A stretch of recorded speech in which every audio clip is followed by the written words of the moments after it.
और भाई कैसे हो सब लोग? सब बढ़िया, एकदम अच्छा चल रहा है। आज हम शुरू करने वाले हैं सीक्वेंस एंड सीरीज। बढ़िया टॉपिक है, एकदम मज़ेदार। ठीक है, छोटा सा है, कुछ ज़्यादा है नहीं पढ़ने को, लेकिन जितना पढ़ने को है वो बहुत इंटरेस्टिंग है, मज़ा आएगा। ज़्यादा दिमाग यूज़ नहीं होगा, लेकिन क्वेश्चन जब करोगे तब दिमाग यूज़ होगा।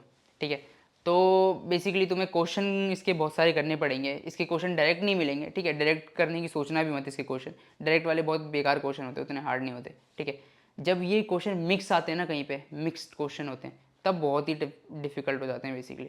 ठीक है, तुम्हें लिमिट से मिक्स कर देगा तुम्हारा एक कोई क्वेश्चन। ठीक है, ऐसे काफ़ी सारे टॉपिक से मिक्स कर देते हैं क्वेश्चन, और फिर तुम्हारा जो है वो डिफ़िकल्टी बढ़ जाती है। तो वैसे क्वेश्चन ट्राई करो। अगर तुमने वो चैप्टर्स नहीं पढ़े हैं अभी तक तो रुको थोड़ा, है ना। इजी इजी ट्राई करो। जब वो चैप्टर पढ़ लोगे तब तुम्हें दिखेगा कि ये भी क्वेश्चन वहीं से आ रहा है, ये भी क्वेश्चन वहीं से आ रहा है ना, तब तुम कर सकते हो वो क्वेश्चन, है ना। ठीक है, तो आज का लेक्चर शुरू करते हैं। ठीक है, टाइम वेस्ट नहीं करते हैं। पढ़ने क्या वाले हैं हम? पढ़ने वाले हैं सीक्वेंस और सीरीज। तो बेसिकली सीक्वेंस होता क्या है? देखो, सीक्वेंस होता है सक्सेशन ऑफ टर्म्स। क्या होता है? Succession of terms. मतलब क्या कि एक के बाद एक टर्म्स आए जा रही हैं। सर्टेन रूल लगता है, कुछ सर्टेन पैटर्न लगते हैं, उस सर्टेन पैटर्न को फॉलो करती है। ठीक है, इसका मतलब ये जो A1 A2 A3 लिखा है, ये जो टर्म्स बन रही हैं ये ऐसी नहीं बन गई हैं कुछ भी रैंडम नहीं है। कुछ सर्टेन रूल लग रहा है, कुछ सर्टेन पैटर्न है। ठीक है, इनके साथ कुछ सर्टेन रूल जुड़ा हुआ है। ठीक है, इतना समझ आता है। कुछ रूल जुड़ा हुआ है, वो रूल क्या हो सकता है? वो रूल कुछ भी हो सकता है। मानो कि तुम्हारा डिफरेंस बराबर होगा, तुम्हारा रेशियो कुछ कांस्टेंट होगा, ऐसा कुछ। ठीक है, या फिर ऐसा होगा कि मानो कि तुम्हारा जो पैटर्न कुछ बन रहा है, यानी 1 2 3 फिर 5 6 7 फिर कुछ आगे आगे ऐसे करके, समझ रहे हो? तो एक सर्टेन पैटर्न बन रहा है, तो वो क्या हो जाता है? सीक्वेंस हो जाते हैं। ठीक है, तो इस तरीके की टर्म्स को सीक्वेंस कहते हैं। ओके ओके, समझ आया? इस तरह की सक्सेशन ऑफ टर्म को सीक्वेंस कहते हैं। फॉर एग्जाम्पल क्या लिख सकते हो? मानो कि तुमने लिखा 1, तुमने लिखा 4, तुमने लिखा 7, फिर तुम लिखते जा रहे हो। ठीक है, तो इसमें क्या है? इसमें तुम्हारा देखोगे तो तुम्हारा डिफरेंस बराबर है। ठीक है, तो एक तरह का बेसिकली अरिथमेटिक प्रोग्रेशन का एग्जाम्पल हो गया। इस तरह से एक और एग्जाम्पल लूँ अगर मैं, तो तुम लिख सकते हो 2, तुम लिख सकते हो 4, 8 फिर 16 फिर ब्ला ब्ला ब्ला, है ना। तो ये भी एक तरह का सीक्वेंस है। ठीक है, अब बात करते हैं सीरीज की। तो सीरीज क्या होता है? सीक्वेंस समझ आया।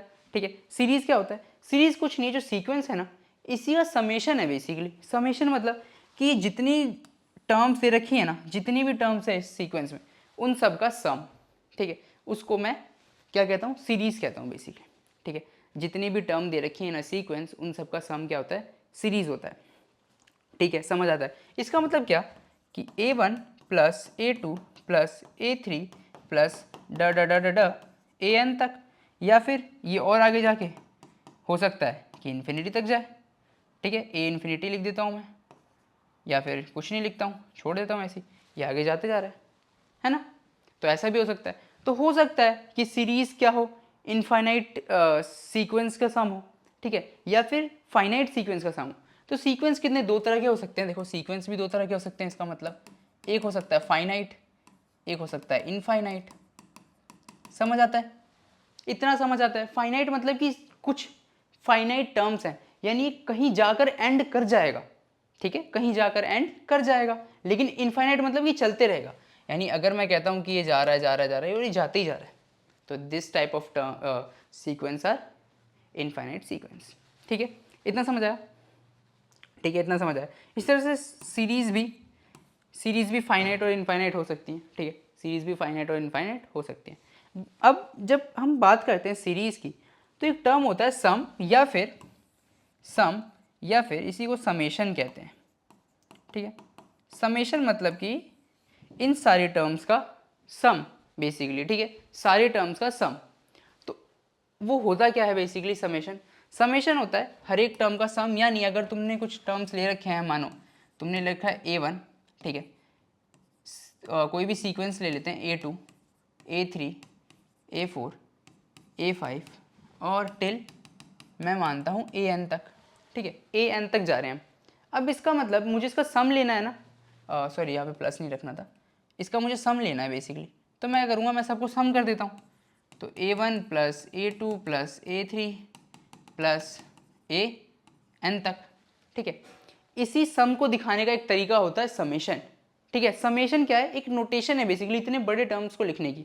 अब मैं इसको कैसे लिख सकता हूँ, देखो मैं क्या करूँगा, मैं एक सिग्मा का साइन ड्रॉ करूँगा, सिग्मा बॉयज़, ठीक है। तो ये सिग्मा का साइन हो गया। अब मैं क्या करूँगा, मैं देखूँगा यहाँ पे कुछ टर्म है जो बदल रही है कॉन्स्टेंटली, देखो 1 2 3 फिर 4 आएगा, 5 आएगा, 6 आएगा, समझ रहे हो। तो 1 2 3 4 5 6 चल रहा है एक सीक्वेंस में, है ना। अब मैं क्या करूँगा, मैं एक टर्म ले लूँगा, मानो मैंने क्या ले लिया, आई ले लिया, ठीक है। आई को 1 ले लिया और उसको कहाँ तक मैंने घुमाया, n तक, यानी एक आई टर्म लिया, उसको मैंने 1 से n तक घुमाया, और इसी तरीके से मैंने a को a के साथ सबस्क्रिप्ट में या जो भी नीचे होता है उसके मैंने आई रख दिया वहाँ पे, ठीक है। अब इसका मतलब क्या हुआ, इसका मतलब ये हुआ कि a को i की जगह 1 डाल दो पहले, ठीक है, i की जगह 1 डाल दिया, दूसरी बार मैंने i की जगह 2 डाल दिया, तो a1 plus a2 plus a3 plus a4, तो ये प्लस प्लस प्लस प्लस करते जाता है, ठीक है। इस चीज़ को शॉर्ट हैंड लिखने का तरीका ये होता है, ठीक है, यही होता है समेशन बेसिकली। अब इसकी कुछ प्रॉपर्टीज़ होती हैं, ठीक है, इसी समेशन की कुछ प्रॉपर्टीज़ होती हैं, वो प्रॉपर्टीज़ देखते हैं। क्या कहना चाहता है ये, पहला कि अगर मैं किसी भी समेशन को r से r इक्वल टू 1 से लेकर n तक लेकर जाऊं, तो a r plus b r को अलग अलग मैं लिख सकता हूं। इसका मतलब क्या है कि यहीं पे देखो कि a1 a2 a3 a4 को प्लस किया था तुमने, ठीक है। अब मैं क्या करता हूँ, मैं सब में 2 2 2 2 प्लस कर देता हूँ बेसिकली, ठीक है, सब में 2 2 प्लस कर देता हूँ। तो a1 प्लस 2, ठीक है, a2 प्लस 2, a3 प्लस 2, तो देख रहे हो सब में एक कांस्टेंट टर्म मैंने बेसिकली प्लस कर दिया, ठीक है, सब में मैंने एक कांस्टेंट टर्म प्लस कर दिया, ओके। या फिर ये चलो कांस्टेंट टर्म पे ही देखते हैं, ठीक है। इसी तरीके से मैं आगे जाऊंगा, चल जा an प्लस 2, ठीक है, देख रहे हो गया, तो सब में मैंने 2 2 प्लस किया। अब अगर मैं इसको समेशन में लिखना चाहूँ तो मैं कैसे लिखूंगा, मैं इसको समेशन में इस तरीके से लिख सकता हूँ, i इज इक्वल टू 1 से n ai प्लस 2, क्योंकि जो हमारी टर्म है वो तो ये है ना a1 प्लस 2, तो मैं ai प्लस 2 लिखूंगा। अभी जो प्लस 2 है वो क्या करूँगा, मैं अलग से भी लिख सकता हूँ ना, इस फॉर्मूले के अकॉर्डिंग मैं उसे अलग से भी लिख सकता हूँ। और ऐसे भी अगर तुम समझो कि मैं इन सब को अलग से प्लस कर दूँ और 2 2 को अलग से प्लस कर दूँ, पॉसिबल है ना, क्योंकि आखिरकार तो प्लस ही कर रहा हूँ, है ना। तो मैं बीच का प्लस का साइन कैसे लिख दूंगा,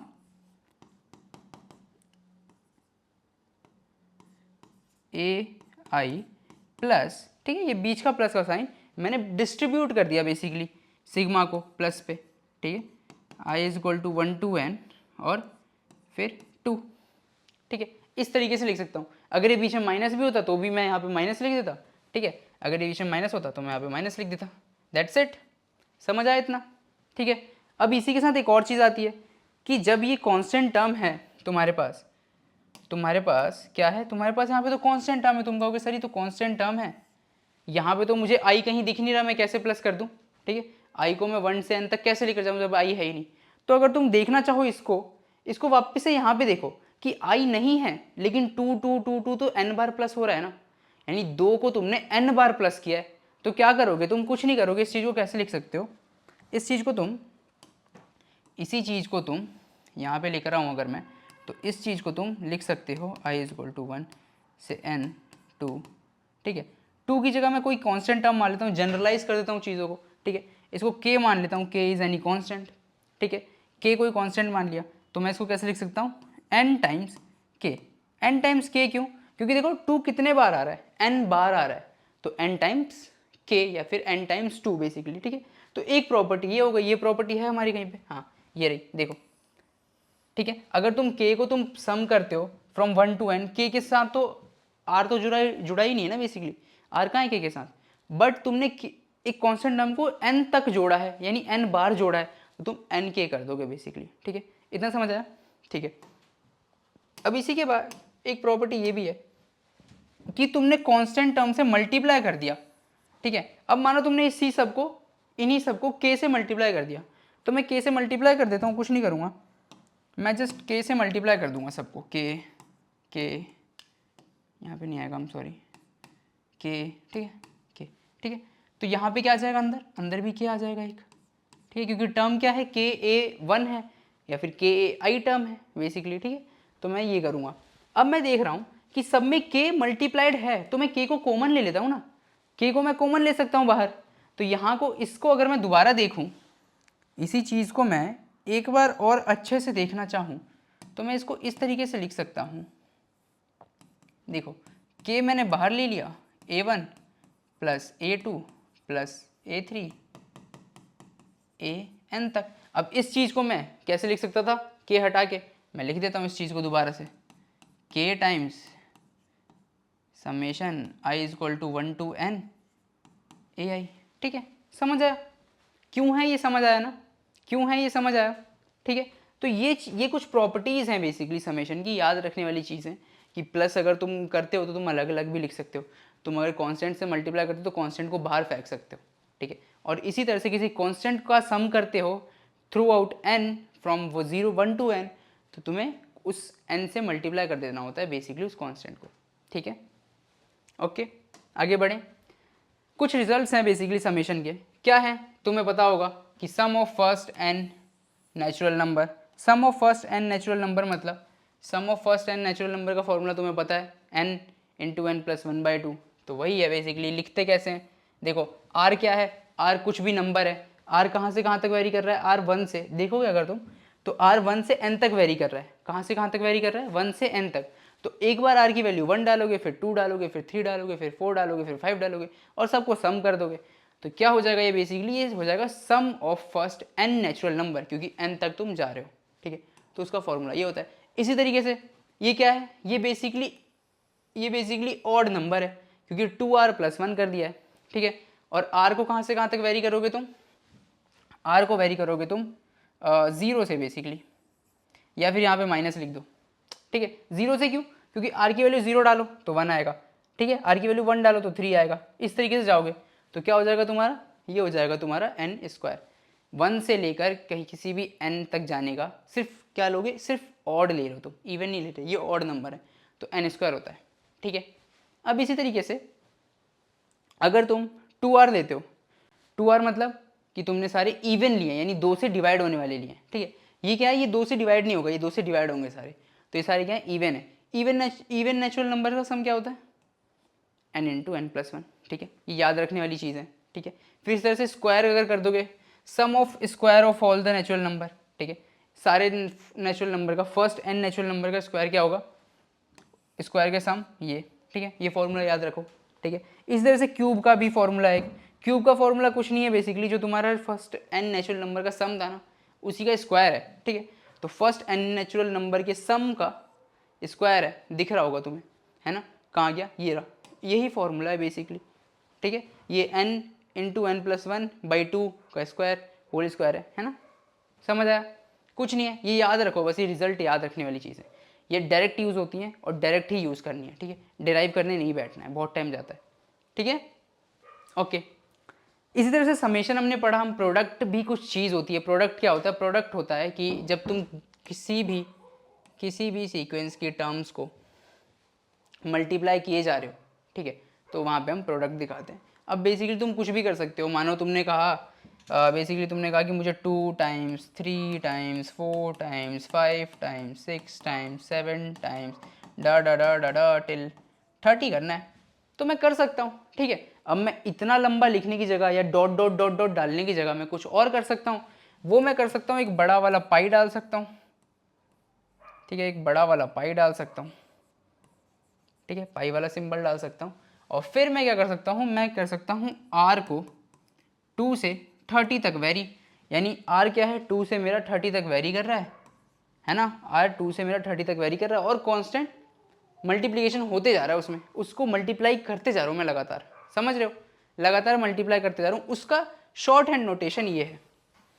ठीक है, ये उसका शॉर्ट हैंड नोटेशन है। ठीक है, किसी भी प्रोडक्ट का शॉर्ट हैंड नोटेशन मैं ऐसे दिखा सकता हूँ। ठीक है, समझ आया, ओके ओके, इतना समझ आता है, इतना समझ आता है। तो फिर बचा क्या, बचा हमारा मेन पार्ट। ठीक है, अभी हमने देखा था सिर्फ स्टार्टर, अब ये है हमारा मेन कोर्स। अब मेन कोर्स में क्या है, अर्थमेटिक प्रोग्रेशन, ज्योमेट्रिक प्रोग्रेशन और फिर हार्मोनिक प्रोग्रेशन। ठीक है, ये 3 चीज़ें। हार्मोनिक प्रोग्रेशन का उतना पार्ट नहीं है, अर्थमेटिक और ज्योमेट्रिक तुम्हें जानना ज़रूरी है। ठीक है, देखो अर्थमेटिक प्रोग्रेशन होता क्या है, अर्थमेटिक प्रोग्रेशन कुछ नहीं है, एक सीक्वेंस है basically. AP is a sequence whose term differ by a fixed number, किसी फिक्स नंबर से डिफर कर रहा है। फिक्स नंबर क्या होता है, फिक्स नंबर कुछ भी हो सकता है। मानो तुम्हारी 3-4 टर्म्स में लिख देता हूँ, कि एक A1 है, ठीक है, एक A2 है, एक A3 है, एक A4 है, ऐसी कई सारी टर्म्स हैं आगे जाके, ठीक है। अब ये जो टर्म्स हैं ना डिफर कर रही हैं कुछ फिक्स नंबर से, यानी इनके बीच में कुछ फिक्स्ड गैप है, ठीक है, ये एक सर्टेन डिस्टेंस पे हैं एक दूसरे से और वो फिक्स्ड है, ठीक है। यानी इसका मतलब ये, जब तुम्हें कहा जाता है ना कि लाइन में खड़े हो, प्रेयर की लाइन में खड़े हो स्कूल में, तो कहते हैं एक हाथ का गैप ले लो, तो वो जो एक हाथ का गैप है वो यही है, एक कांस्टेंट गैप आ रहा है, एक कांस्टेंट डिफरेंस आ रहा है हर एक बच्चे के बीच में, ठीक है। इस तरह से गाड़ियों में कहा जाता है कि 1 मीटर की दूरी, 2 मीटर की दूरी, जितनी भी दूरी होती होगी वो, लेकिन उतनी दूरी रखनी होती है ना, तो वो एक कांस्टेंट डिफरेंस की बात कर रहे होते हैं, ठीक है। तो वो यहाँ पर है। अब अभी कह रहा है कि भाई एक फिक्स नंबर से डिफर कर रहा है, बट वो फिक्स नंबर है क्या? वो फिक्स नंबर को हम कहते हैं, इसी फिक्स नंबर को हम कहते हैं, इसी फिक्स नंबर को कहते हैं हम कॉमन, क्योंकि वो सब में डिफरेंस, ठीक है, कॉमन डिफरेंस, और इसी को हम डिनोट करते हैं छोटा वाला डी से, ठीक है, छोटा वाला डी से, ठीक है। तो कॉमन डिफरेंस क्या होता है? फिक्स नंबर जो कि दो कॉन्सिक्यूटिव टर्म्स के बीच का डिफरेंस है, ठीक है, समझ आता है इतना, ठीक है। तो एपी को डिनोट कैसे करते हैं? बेसिकली A1 फर्स्ट टर्म है, A2 सेकंड टर्म है, A3 थर्ड टर्म है, A4 फोर्थ टर्म है, ठीक है। ये तो हमें समझ आता है कि टर्म्स का नंबरिंग करी हमने, ठीक है, बट कॉमन डिफरेंस हमें पता लग गया। लेकिन फर्स्ट टर्म को हम बेसिकली देखो कुछ नोटेशन है, जो फर्स्ट टर्म है उसको हम A लिखते हैं, ठीक है, फर्स्ट टर्म को A लिखते हैं, common difference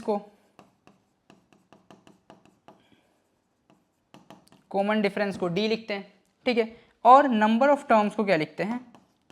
number of terms को लिखते हैं n, ठीक है, नंबर ऑफ टर्म्स को लिखते हैं n। अब अगर तुम्हें कहा गया कि सबका डिफरेंस बराबर है, तो तुम्हें अगर पहला फर्स्ट टर्म पता है तो तुम नेक्स्ट टर्म निकाल सकते हो, क्योंकि डिफरेंस तुम्हें पता है, ठीक है। तो अगर तुम्हें ये पता है, मानो ये तुम्हारा 2 है, तो तुम ये निकाल सकते हो, क्योंकि तुम्हें ये पता है कि ये डिफरेंस 4 है। डिफरेंस क्या है? डिफरेंस तुम्हारा डिफरेंस 4 है, तो अगला टर्म क्या हो जाएगा? 6। इसी तरह से इसके बाद का टर्म क्या हो जाएगा? 10। समझ आ रहा है क्या कह रहा हूँ? तो अगर तुम्हें डिफरेंस पता है, तुम्हें फर्स्ट टर्म पता है, तुम आगे के सारे टर्म्स निकाल सकते हो कि नहीं निकाल सकते? निकाल सकते हो ना, ठीक है। तो हम इसी तरह से इसी एनर्जी को यूज़ करके एक फॉर्मूला निकालते हैं। वो क्या होता है कि जो हमारा फर्स्ट टर्म है, देखो जो हमारा फर्स्ट टर्म है वो तो ए था, ठीक है, ए था, तो सेकंड टर्म क्या हो जाएगा? सेकंड टर्म हो जाएगा मेरा a प्लस डी, ठीक है। इस तरह से थर्ड टर्म क्या हो जाएगा? थर्ड टर्म क्या हो जाएगा मेरा? a plus 2d। 2d क्यों? क्योंकि एक बार d इधर प्लस किया तो ये आया, एक और बार d प्लस करूंगा तो ये आएगा, तो d plus d is equal to 2d, और a तो हमारा कौन था ही, ये तो हमें पता ही है ना। तो इस तरीके से हमारी टर्म आती है। तो बेसिकली मैं टर्म को कैसे लिख सकता हूँ?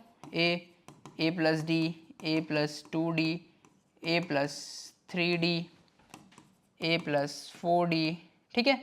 समझ आ रहा है ये क्यों लिख रहा हूँ मैं ऐसे, है ना? ये क्या है? ये मेरी सीक्वेंस की टर्म्स है बेसिकली, ठीक है, ये अरिथमेटिक प्रोग्रेशन की टर्म्स है, ठीक है।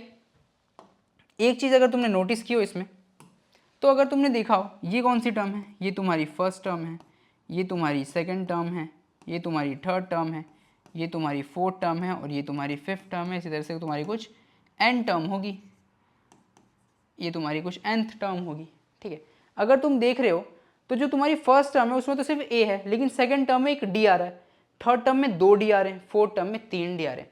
तो इसको अगर मैं जनरलाइज करना चाहूँ तो मैं जनरलाइज क्या कर लिख सकता हूँ कि a प्लस फोर्थ टर्म है उसमें 3 d हैं, तो अगर मेरी nth टर्म होगी तो उसमें n माइनस 1 d होंगे, ठीक है। तो जो मेरी nth टर्म होगी, ठीक है, उसको tn लिख देता हूँ मैं, टर्म nth, ठीक है। तो nth टर्म को मैं कैसे डिनोट कर सकता हूँ? इस तरीके से, ठीक है। इतना समझ आया कि nth टर्म को कैसे डिनोट करते हैं? nth टर्म को डिनोट करने का तरीका ये होता है, ठीक है, nth टर्म को डिनोट करने का तरीका ये होता है, ठीक है। इतना समझ आया, ठीक है। हमें tn पता लग गया, हमें कुछ टर्मिनोलॉजी पता लग गई। अब एक और चीज़ आती है, हमें सीक्वेंस पता लग गया, लेकिन इसका सीरीज भी तो कुछ होगा ना, इन सब का सम भी तो कुछ होगा, है ना। इन सब का सम क्या होता है? बेसिकली सम का फॉर्मूला होता है, देखो सम को डिनोट करते हैं एस से, सम ऑफ ए पी लिख देता हूँ, ठीक है, इसको डिनोट करते हैं एस से, ठीक है।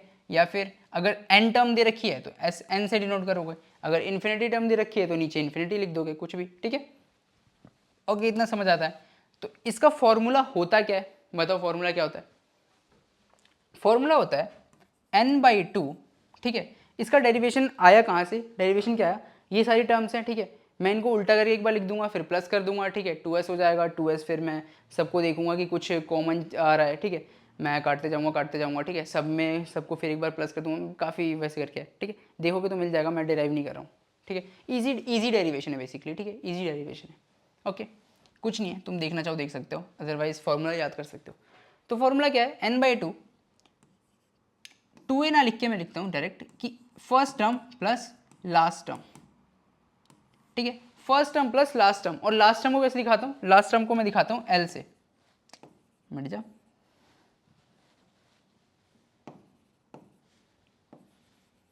ठीक है, लास्ट टर्म को मैं दिखाता हूँ L से, ठीक है, लास्ट टर्म को किसे दिखाता हूँ, L से, लिख लेते हैं, है ना, लास्ट टर्म क्या है, L है। अब इसी चीज़ को मैं एक और तरीके से लिख सकता हूँ, इसी चीज़ को मैं एक और तरीके से लिख सकता हूँ, और वो क्या है, वो है मेरा n/2, ठीक है, a प्लस लास्ट टर्म क्या थी, nth term basically, last term कौन सी है, nth टर्म है, nth टर्म का फॉर्मूला क्या है, a प्लस n-1d। तो अगर मैं यहाँ पे लिख दूंगा वो, ठीक है, तो मेरा हो क्या जाएगा असलियत में ये a plus A 2a plus n-1d। तो समेशन का फॉर्मूला ये होता है, ठीक है, समेशन का फॉर्मूला या तो ये होता है, ठीक है, या फिर ये होता है, ठीक है। Last term plus first term, अगर तुम्हें फर्स्ट और लास्ट टर्म दे रखी है तो तुम डायरेक्ट ये लगाओ, अगर तुम्हें फर्स्ट टर्म दे रखी है और कॉमन डिफरेंस दे रखा है तो ये लगाओ, ठीक है, दोनों आ सकते हैं, एक दूसरे डिराइव हो सकते हैं, कोई दिक्कत की बात नहीं है ना, ठीक है, इतना समझ आया। तो सम ऑफ AP भी समझ आया हमें, ठीक है। डेरिवेशन कोई बड़ी चीज़ नहीं है, मैं करके दिखा भी दूँ, लेकिन ऐसा है कि भाई टाइम वेस्ट है ना, टाइम वेस्ट है, कोई बड़ी चीज़ नहीं है तो क्यों ही दिखाने की बात है, ठीक है। फिर कुछ प्रॉपर्टीज़ हैं अरिथमेटिक प्रोग्रेशन की, जो कि मैंने तुम्हें सिखाई कि अगर तुम अरिथमेटिक प्रोग्रेशन को इंक्रीज़ करते हो, डिक्रीज़ करते हो, इंक्रीज डिक्रीज मतलब प्लस माइनस, तुम प्रॉपर्टी अगर देखोगे अरिथमेटिक प्रोग्रेशन बेसिकली, वेट करो यहीं पे आओ, वापस आओ, कोई दिक्कत नहीं, मैं समेशन से तुम्हें बताता, बट स्टिल देखो, तुम इंक्रीज करोगे ना अगर अरिथमेटिक प्रोग्रेशन को, या डिक्रीज करोगे, या मल्टीप्लाई करोगे, या डिवाइड करोगे उसकी टर्म्स को बेसिकली, ठीक है, तो जो नया होगा ना, नया जो सीक्वेंस आएगा वो भी तुम्हारा अरिथमेटिक प्रोग्रेशन आएगा, ठीक है, वो भी तुम्हारा अरिथमेटिक प्रोग्रेशन आएगा। ऐसा क्यों होता है, क्योंकि तुम जब कॉमन डिफरेंस निकालोगे ना, तो अगर तुमने मल्टीप्लाई कर रखा है तो तुम वो कुछ जो मल्टीप्लाई कर रखा है वो कॉमन ले लोगे। मानो तुम्हारी टर्म्स थी A3 था, A4 था, इसमें तुमने कुछ मल्टीप्लाई कर दिया था R और R, ठीक है, बेसिकली तुमने सारे टर्म से मल्टीप्लाई किया, लेकिन मैं ये दो टर्म उठा ले रहा हूँ, ठीक है। अब भी अगर तुम कॉमन डिफरेंस निकालोगे तो A4 माइनस A3 हो जाएगा, ठीक है, A4 माइनस A3 हो जाएगा, ठीक है। तो तुम्हारा कॉमन डिफरेंस क्या आ गया, ये आ गया तुम्हारा कॉमन डिफरेंस, ठीक है, और ये हमेशा कांस्टेंट होगा क्योंकि R तो सबके साथ मल्टीप्लाइड है, तो कांस्टेंट कॉमन डिफरेंस है, ठीक है, सेम कॉमन डिफरेंस है, तो ये AP बनेगा, ठीक है, AP तो बनेगा, ठीक है। इस तरह से अगर तुमने कुछ प्लस कर दिया है, मानो तुमने गलती से कुछ प्लस कर दिया है, तो भी वो AP ही रहेगा, क्योंकि जब तुम कॉमन डिफरेंस निकालोगे तो प्लस वाली टर्म कट ही जाएगी एक्चुअली में, है ना, तो भी वो AP रहेगा। माइनस में भी ऐसे ही सीन है, ठीक है, डिवाइड में भी वही सीन है, ठीक है, समझ आया। तो ये कहना चाहते हैं कि अगर तुम कुछ भी करो भाई उस AP की टर्म्स के साथ, तब प्लस माइनस मल्टीप्लिकेशन डिवीजन कुछ भी करो, तब भी जो नई सीक्वेंस बनेगी वो भी तुम्हारी AP ही होगी, ठीक है, resulting sequence will also be an AP। Okay, अब एक और चीज़ है कि जब तुम देखते हो, देखो देखने के दो तरीके होते हैं किसी भी सीक्वेंस को, बेसिकली तुम्हारी फर्स्ट टर्म यहाँ पे है, ठीक है, बीच में कोई टर्म है A K मान लो, ठीक है, उसके बाद कोई टर्म है AF मान लो, ठीक है, उसके बाद तुम्हारी nth टर्म है जो कि लास्ट टर्म है बेसिकली, ठीक है, ये समझ आया। अब क्या है कि तुम यहाँ से जाओ, यहाँ से, ठीक है, ये एक तरीका हो गया। दूसरा तरीका हो गया तुम उल्टा हो, ठीक है, उल्टा हो, उल्टा भी तो आ सकते हो यार, कोई दिक्कत की बात नहीं, क्योंकि कॉमन डिफरेंस बस जो तुम यहाँ पे प्लस में था, मानो यहाँ पे कॉमन डिफरेंस प्लस था तो यहाँ पे क्या हो जाएगा, माइनस हो जाएगा, ठीक है, तो कोई दिक्कत की बात नहीं है, उल्टे में भी तुम AP ही बना रहे होगे, ठीक है। अगर तुम सीधे जा रहे हो केथ टर्म पे, ठीक है, तो वो उल्टे से कौन सी टर्म होगी ये तुम्हें निकालना है बेसिकली, ठीक है। मानो कभी भी तुम्हें कोई क्वेश्चन देता है ना, तो उसमें ऐसा होता है कि तुम्हें फर्स्ट कुछ टर्म दे रखी है, मानो 10th टर्म दे रखी है, और वो पूछता है तुम्हें लास्ट से कुछ टर्म पूछ लेगा तुम्हारी, ठीक है, या तुम्हें लास्ट से 10th टर्म दे रखी है और फिर तुम्हारी कोई टर्म पूछ लेगा शुरू से, तो तुम कैसे निकालोगे? उसका एक तरीका होता है, जब तुम्हें शुरू से के टर्म दे रखी है, तुम्हें लास्ट से के टर्म दे रखी है, वाइस वर्सा भी ट्रू होता है इसका। जब तुम्हें शुरू से के टर्म दे रखी है, लास्ट से के टर्म दे रखी है, तो तुम्हारी वाइस वर्सा क्या हो जाएगी? देखो, शुरू से के टर्म दे रखी है तो क्या है? ए के है, ठीक है, लेकिन वही टर्म लास्ट से क्या हो जाएगी? लास्ट से तुम्हारी हो जाएगी n माइनस के प्लस 1, ठीक है, लास्ट से ये वाली टर्म हो जाएगी। इसको एक और चीज़ से समझ सकते हो, अगर देखना चाहो, अगर ओह शिट, ठीक है, देखना चाहो अगर, देखो कैसे, मानो मैंने तुम्हें कई सारी टर्म दे रखी हैं, A1 A2 A3 A4, मैं लिख लेता हूँ खुद ही, A5 A6 A7 A8 A9 और A10, ठीक है, 10 टर्म दे रखी है तुम्हें, ठीक है, 10 टर्म है। अब तुम्हें कहा है कि शुरू से जो 5th टर्म है वो लास्ट से कौन सी टर्म है बेसिकली, कैसे निकालोगे? देखो काउंट कर लो, 1 2 3 4 5, शुरू से 5th टर्म तो A5 हो गई, लास्ट से कौन सी टर्म है? 1 2 3 4 5 6 टर्म है वो, यानी 1 प्लस हो गई। इसको इस तरीके से समझो, बचपन में करते थे ना कि जब तुम चौथी पाँचवीं में हो गए तब तुम करते हो, आई डोंट नो, हम तो करते थे कि भाई ये देख मेरी 10 ही उंगली है ना, देखो 10 उंगलियाँ की नहीं है, अब इन 10 उंगली को मैं 11 बना दूंगा। कैसे बनाऊंगा? देखो काउंटिंग शुरू कर देते हम कि भाई 10 9 8 7 6, ठीक है, और 5, कितने हो गए? 11 हुए। अब ये हुआ क्यों? वो यही तरीका है यार, सिंपल। जिसने एपी पढ़ी थी उसने बना दिया ना, जिसने एपी पढ़ी थी उसने बना दिया। कैसे बनाया? उसने तुम्हें यहाँ से उल्टी तरफ से गिनवाया, ठीक है, फिर तुम्हें सीधी तरफ से गिनवा दिया और दोनों को जोड़ दिया। जब तुम ऐसा करते हो ना तो एक टर्म ज़्यादा जोड़ लेते हो एक्चुअली में, ठीक है, एक टर्म ज़्यादा जोड़ लेते हो। उसी एक टर्म को यहाँ पे दिखाया जाता है कैसे, कि तुम्हारा यहाँ से कोई केथ टर्म है तो वहाँ से जनरली क्या होना चाहिए? n माइनस के होना चाहिए, क्योंकि तुम्हारी n टर्म है ना टोटल, तो n माइनस के होना चाहिए। अगर तुम्हारी फॉरवर्ड के टर्म है तो बैकवर्ड n माइनस के होनी चाहिए थी। ऑब्वियस सा दिमाग ये लगता है कि n माइनस के होनी चाहिए थी, कोई भी बच्चा अगर जिसे नहीं पढ़ा है उसको ये सोचेगा।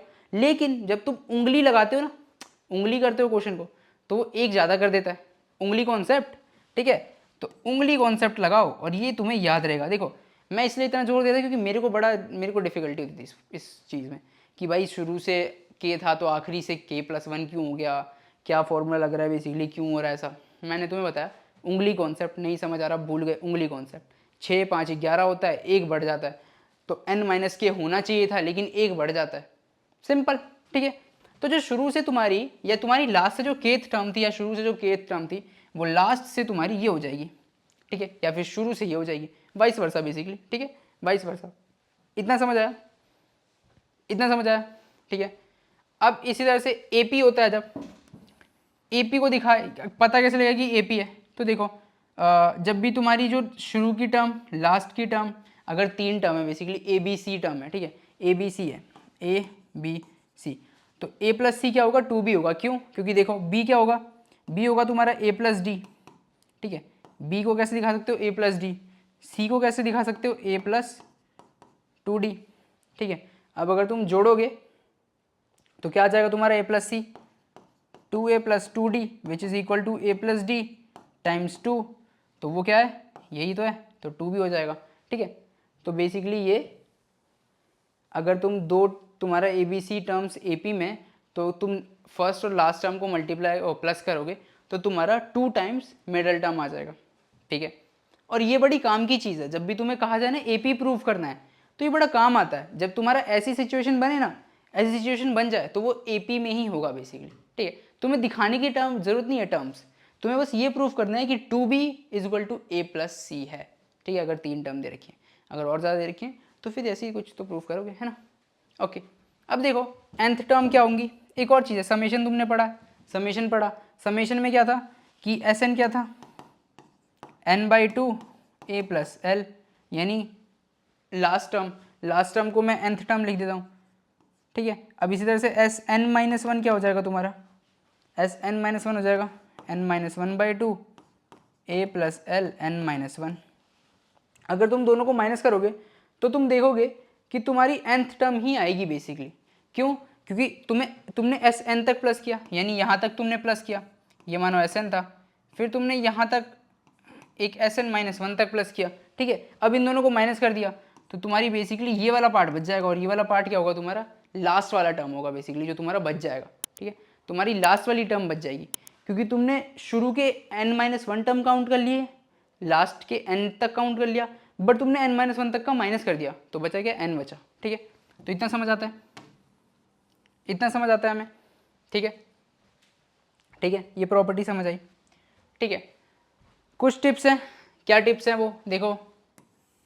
टर्म्स कैसे ली जाए एपी में। ठीक है, कभी भी तुम्हें कुछ ऐसा पूछ रखा हो क्वेश्चन में कि कुछ दे रखा है, कुछ सीक्वेंस दे रखा है, वो बोला है कि these terms are in AP, तो उन टर्म्स को कैसे लोगे। ठीक है, या फिर बोल देगी कि some terms are in AP, तो वो सम टर्म्स लोगे कैसे, तो लेने का एक तरीका होता है एपी में। मानो तुम्हें 3 टर्म दे रखी हैं, 3 टर्म्स हैं, तो तुम कैसे लोगे। पहली टर्म तो तुम ले लो a माइनस डी, दूसरी टर्म ले लो a और तीसरी टर्म ले लो a प्लस डी। ठीक है, क्योंकि जब तुम इसकी सीरीज निकालोगे ना, बेसिकली जब तुम इसको प्लस करोगे तो तुम्हारा d कैंसिल आउट हो जाएगा। ठीक है, तो तुम्हें बड़ी आसानी होगी सॉल्व करने में, क्योंकि तुम्हें जब सीरीज का कुछ दे रखा होगा, प्लस करके तुम्हें दे रखा होगा 3 आ रहा है, तो तुम देखोगे कि 3a=3 हो जाएगा, d का टर्म ही नहीं रहेगा, तो तुम्हारा a डायरेक्टली आ जाएगा। ठीक है, तो इस वजह से हम ऐसा करते हैं।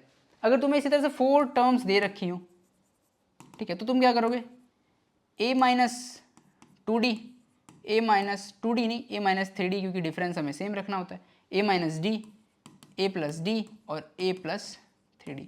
अब देखोगे सब में 2d का डिफरेंस है, तो ये भी तो एक AP है, और सबको अगर प्लस करोगे तो बचेगा क्या, सिर्फ a वाली टर्म बचेगी, बाकी सब कैंसिल आउट हो जाएगी। ठीक है, तो जब भी तुम AP लो तो कोशिश करो कि d वाली टर्म कैंसिल आउट हो जाए, a वाली टर्म बचे।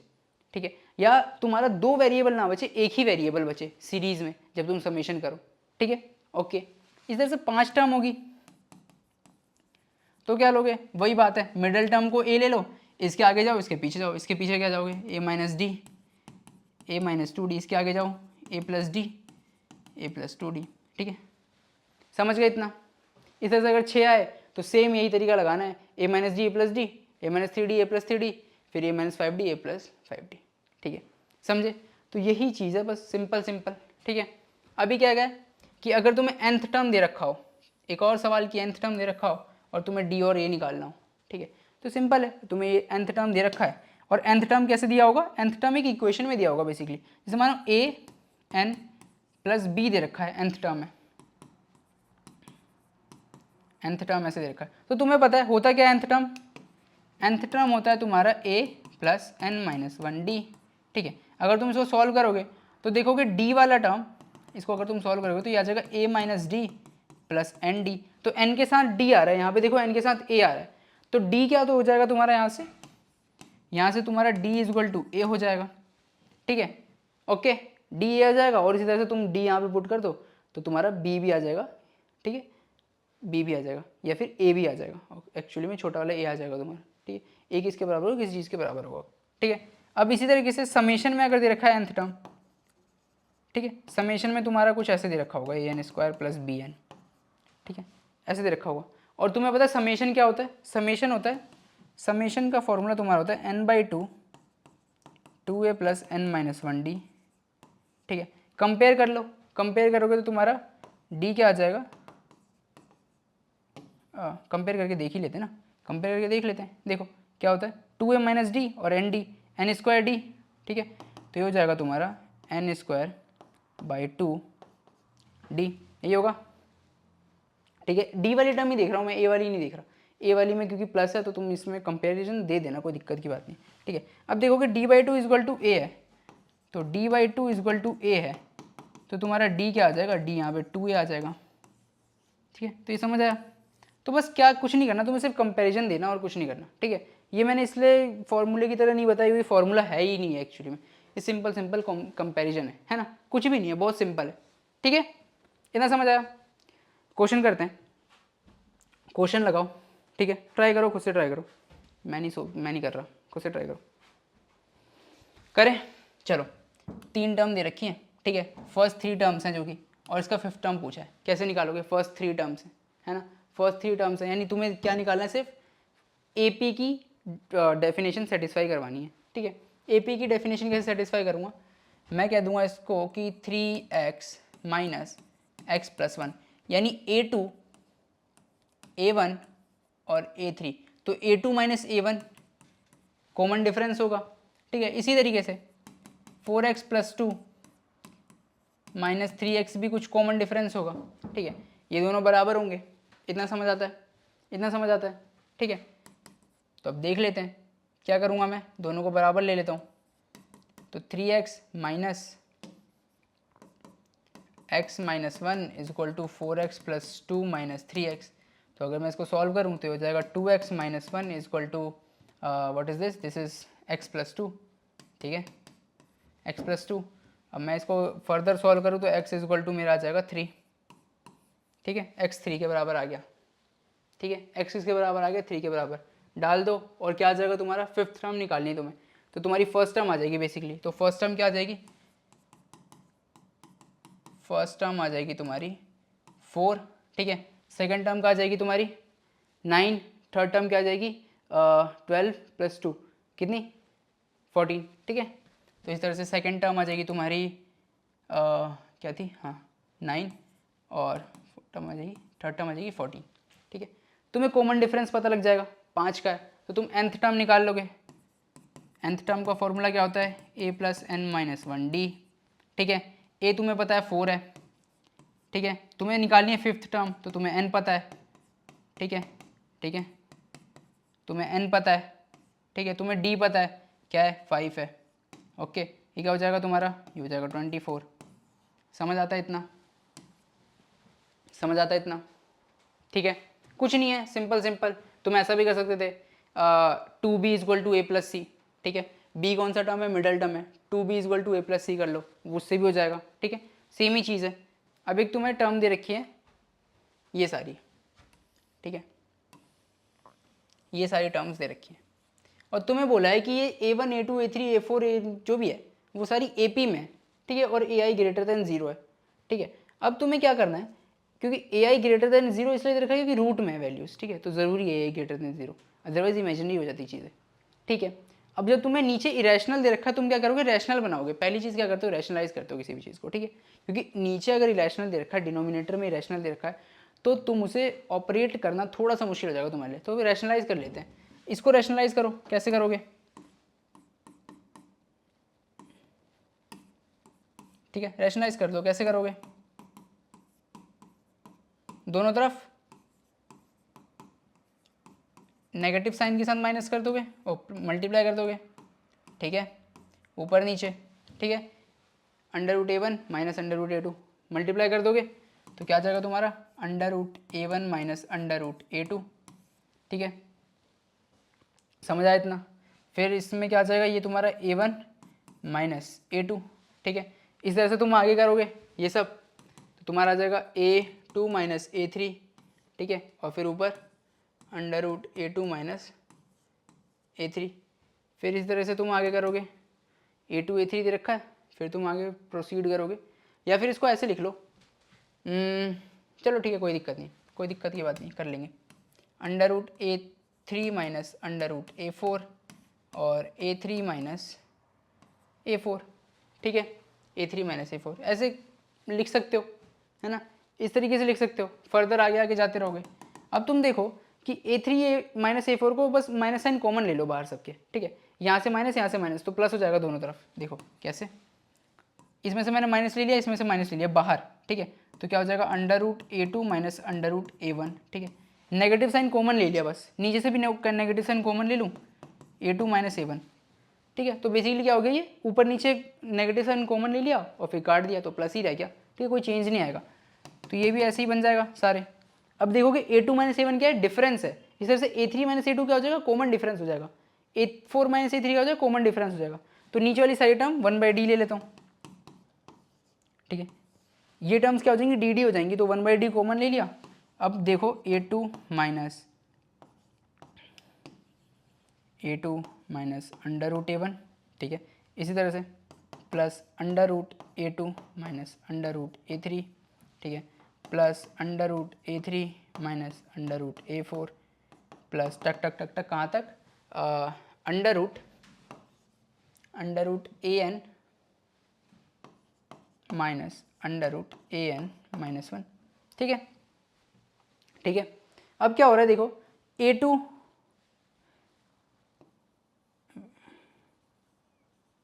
a2 A2 minus A1, sorry यहाँ पे A3 होगा, यहाँ पे A3 माइनस A2 होगा, ठीक है, फिर A4 माइनस A3 होगा, ठीक है, यहाँ पे A4 माइनस A3 होगा, ठीक है। अब देखो अगर तुम देखोगे तो A2 जाएगा, A3 जाएगा, तो ये सारी टर्म कटती जाएंगी बेसिकली, ठीक है। A2 A3 A4 A5 सब कट जाएगा, आखिरी में क्या बचेगा, ये बचेगा तुम्हारा एक, ठीक है, AN, और एक ये बचेगा A1, ठीक है। एक आखिरी टर्म बचेगी, एक पहली टर्म बचेगी, ठीक है। तो अगर तुम इसको ठीक से करना चाहो तो कैसे लिख सकते हो, तुम्हारा हो जाएगा under root AN minus under root A1, ठीक है, ये आ जाएगा तुम्हारा, ठीक है, ये आ जाएगा। अब क्या करो, कुछ मत करो, इसको वापस से d की वैल्यू सब्स्टिट्यूट कर दो, d की वैल्यू कुछ भी ले सकते हो, A1 A2, लेकिन तुम्हें क्या करना है, d की वैल्यू बेसिकली यहाँ पे यूज़ नहीं की गई है, तो तुम यूज़ भी मत करो। तुम क्या करो, तुम सिंपल लिख दो यहाँ पे,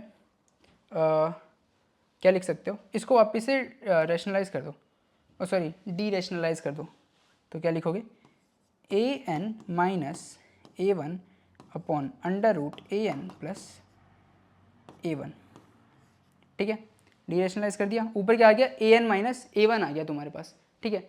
ऊपर वाली टर्म को सही से लिखो, फिर ऊपर वाली टर्म को और सही से लिखो अगर, तो तुम देखोगे कि क्या लिख सकते हो ऊपर वाली टर्म को, कहाँ लिखूँ,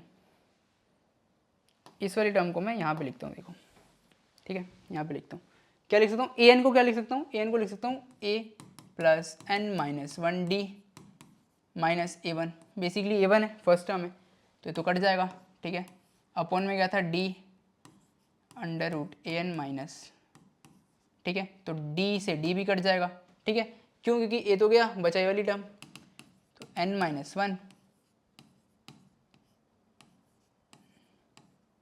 ठीक है, ये कुछ बचेगा तुम्हारे पास, ठीक है, समझ आया इतना, सॉरी ये प्लस होगा, नीचे प्लस है, ठीक है, नीचे यहाँ पे प्लस है, ठीक है, तो वहाँ पे प्लस होगा, ठीक है, तो ये तुम्हारे पास आएगा ओवरऑल, ठीक है, तुम्हारे पास ओवरऑल क्या आएगा, ये आएगा, ओके, डन, आगे करें, ठीक है। इसके बाद शुरू होता है जीपी। जीपी क्या है, जीपी कुछ भी नहीं है, जो ये भी एक तरह का सीक्वेंस ही है, ठीक है, सीक्वेंस में कांस्टेंट कुछ एक टर्म है जो बार बार मल्टीप्लाई हो रही है, ठीक है, जो बार बार अगली टर्म मल्टीप्लाई करके अगली टर्म को ला रही है ना। फॉर एग्जांपल मानो कि 2 हो गया, 4 हो गया, 8 हो गया, 16 हो गया, 32 हो गया, ठीक है, ऐसे, ठीक है। अब इसमें देखो बार बार 2 मल्टीप्लाई हो रहा है, 2 से 2 मल्टीप्लाई किया 4 आया, 4 से 2 मल्टीप्लाई किया 8 आया, 8 से 2 मल्टीप्लाई किया 16, 16 से 2 किया 32, 32 से 2 करूँगा 64 वगैरह वगैरह वगैरह वगैरह चलते रहेगा, ठीक है। तो जो ये कांस्टेंट एक टर्म मल्टीप्लाई होकर नेक्स्ट टर्म मिल रहा है ना, उसी चीज़ को हम कहते हैं जीपी, ठीक है, उसी चीज़ को हम क्या कहते हैं, जीपी कहते हैं उसी चीज़ को, ठीक है, जीपी कहते हैं। इसका जनरल नोटेशन क्या होता है भाई, जनरल नोटेशन होता है, देखो तुम्हारी ए तो फर्स्ट टर्म होगी, तुम्हें पता है, ठीक है, जो ये क्या कहते हैं, produce by multiplying each preceding term by a fix number, दिख रहा है, ये जो फिक्स नंबर है ना, ये फिक्स नंबर को हम कहते हैं कॉमन रेशियो, ठीक है, ये रेशियो है एक तरह से, ठीक है, जो नेक्स्ट टर्म है और जो प्रीसीडिंग टर्म है, ठीक है, जो नेक्स्ट टर्म है और प्रीसीडिंग टर्म है उनका रेशियो है बेसिकली, यानी 4/2 है, ठीक है, 4/2 है, या 8/4 है, 16/8 है, या 32/16 है, समझ रहे हो क्या कह रहा हूँ। तो ये कॉमन रेशियो है, कॉमन रेशियो किससे डिनोट करते हैं, आर से, ठीक है। तो इसको दिखाने का जनरल तरीका होता है ARn-1, कोई भी nth टर्म तुम्हें दे रखी हो, ठीक है, n-1 क्यों, क्योंकि nth टर्म में Rn-1 टाइम्स मल्टीप्लाई हो रहा है, ठीक है, r raise to the power n-1 multiply हो रहा है, Rn मल्टीप्लाई नहीं हो रहा है, क्योंकि यहाँ पे एक टर्म क्या होगी, देखो ए पहली टर्म होगी a, दूसरी टर्म होगी AR, तीसरी टर्म होगी AR², तीसरी टर्म चौथी टर्म होगी AR3, पांचवी टर्म होगी तुम्हारी AR4, ठीक है, इस तरह से तुम आगे आगे जाते रहोगे, तो Arn-1 कौन सी टर्म होगी, Arn वाली, ठीक है। तो समझा जनरल टर्म। समेशन की बात करें, समेशन क्या होता है, समेशन क्या होता है, समेशन कुछ नहीं होता, समेशन का एक फॉर्मूला होता है, देखो समेशन को ऐसे डिनोट करते हैं basically, oh sorry I am sorry, summation नहीं है, ठीक है, हाँ समेशन ही है, समेशन ही है बेटा, समेशन ही है, ठीक है, यानी इन सब टर्म्स का सम, ठीक है, इन सब टर्म्स का सम, ठीक है। तो उसको कैसे डिनोट करते हैं, एस से। अभी वो क्या चीज़ होती है, वो क्या बला है, समेशन को कैसे डिनोट करते हैं, समेशन का एक फॉर्मूला होता है ए, ठीक है, r n minus one upon r minus one, जिसमें आर क्या होना चाहिए, r is greater than one, ठीक है, आर इक्वल टू वन हो जाएगा तो ए आते रहेगा, ठीक है, r is equal to one हो जाएगा तो ये बेसिकली जीरो ही हो जाएगा, ठीक है, r is equal to one पे तो जीरो हो जाएगा, ठीक है, okay. R is equal to one नहीं होगा, आर ग्रेटर देन वन होगा, ठीक है।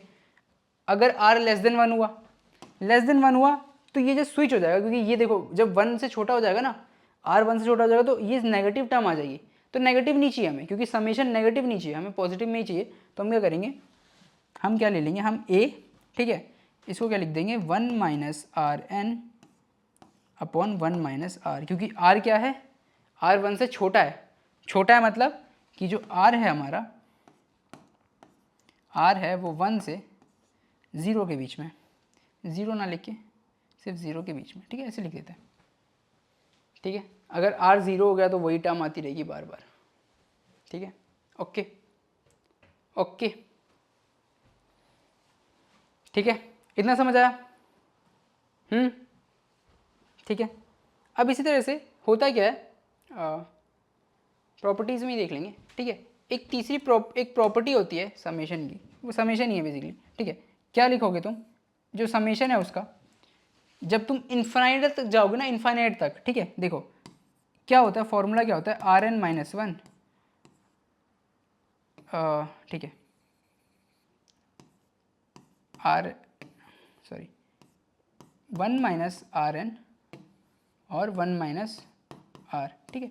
ये फॉर्मूला होता है कब, जब आर वन से छोटा है, आर वन से छोटा है, ठीक है, आर वन से छोटा है, इसका मतलब आर वन से छोटा है, इसका मतलब क्या है, इसका मतलब ये है कि जब तुम मल्टीप्लाई करोगे ना तो तुम्हें छोटी छोटी टर्म मिलेगी, यानी अगर तुम्हारे पास थ्री है, a is equal to three है और r is equal to one by three है, तो फर्स्ट टर्म तुम्हारी थ्री हो जाएगी, ए टू क्या हो जाएगा तुम्हारा, वन हो जाएगा, ए थ्री क्या हो जाएगा, वन बाई थ्री हो जाएगा। ऐसे ऐसे तुम्हारी टर्म्स छोटी होती रहेंगी बार बार, ठीक है। तो एक टाइम पे टर्म जो हो जाएगी इतनी छोटी हो जाएगी कि दिखेगी भी नहीं, ठीक है, इतनी छोटी हो जाएगी दिखेगी भी नहीं, है ना। तो वही देखना है हमें कि जब ऐसे इस तरीके की सीरीज होगी ना तो तुम करोगे क्या, इस तरह की सीरीज में तुम करोगे क्या, तब तुम ये वाला फॉर्मूला लगाओगे और तुम कहोगे कि यार जो एन है ना वो टेंड्स टू इन्फिनिटी है मेरा, ये एन जो है वो इन्फिनिटी है, यानी बहुत दूर तक जा रहे हैं हम लोग, ठीक है। तो ये वाली जो टर्म होगी तुम्हारी वन के साथ जो वाली r raise to the power n, r तो छोटा है, आर तो बहुत छोटा है, अगर आर वन बाई थ्री है, अगर इसकी पावर इन्फिनिटी कर दूं तो ये तो ज़ीरो को टेंड कर जाएगा, ये तो ज़ीरो हो जाएगा बेसिकली, है ना, तो ये बहुत छोटा हो जाएगा, तो ये टर्म तुम्हारी क्या हो जाएगी, ज़ीरो हो जाएगी।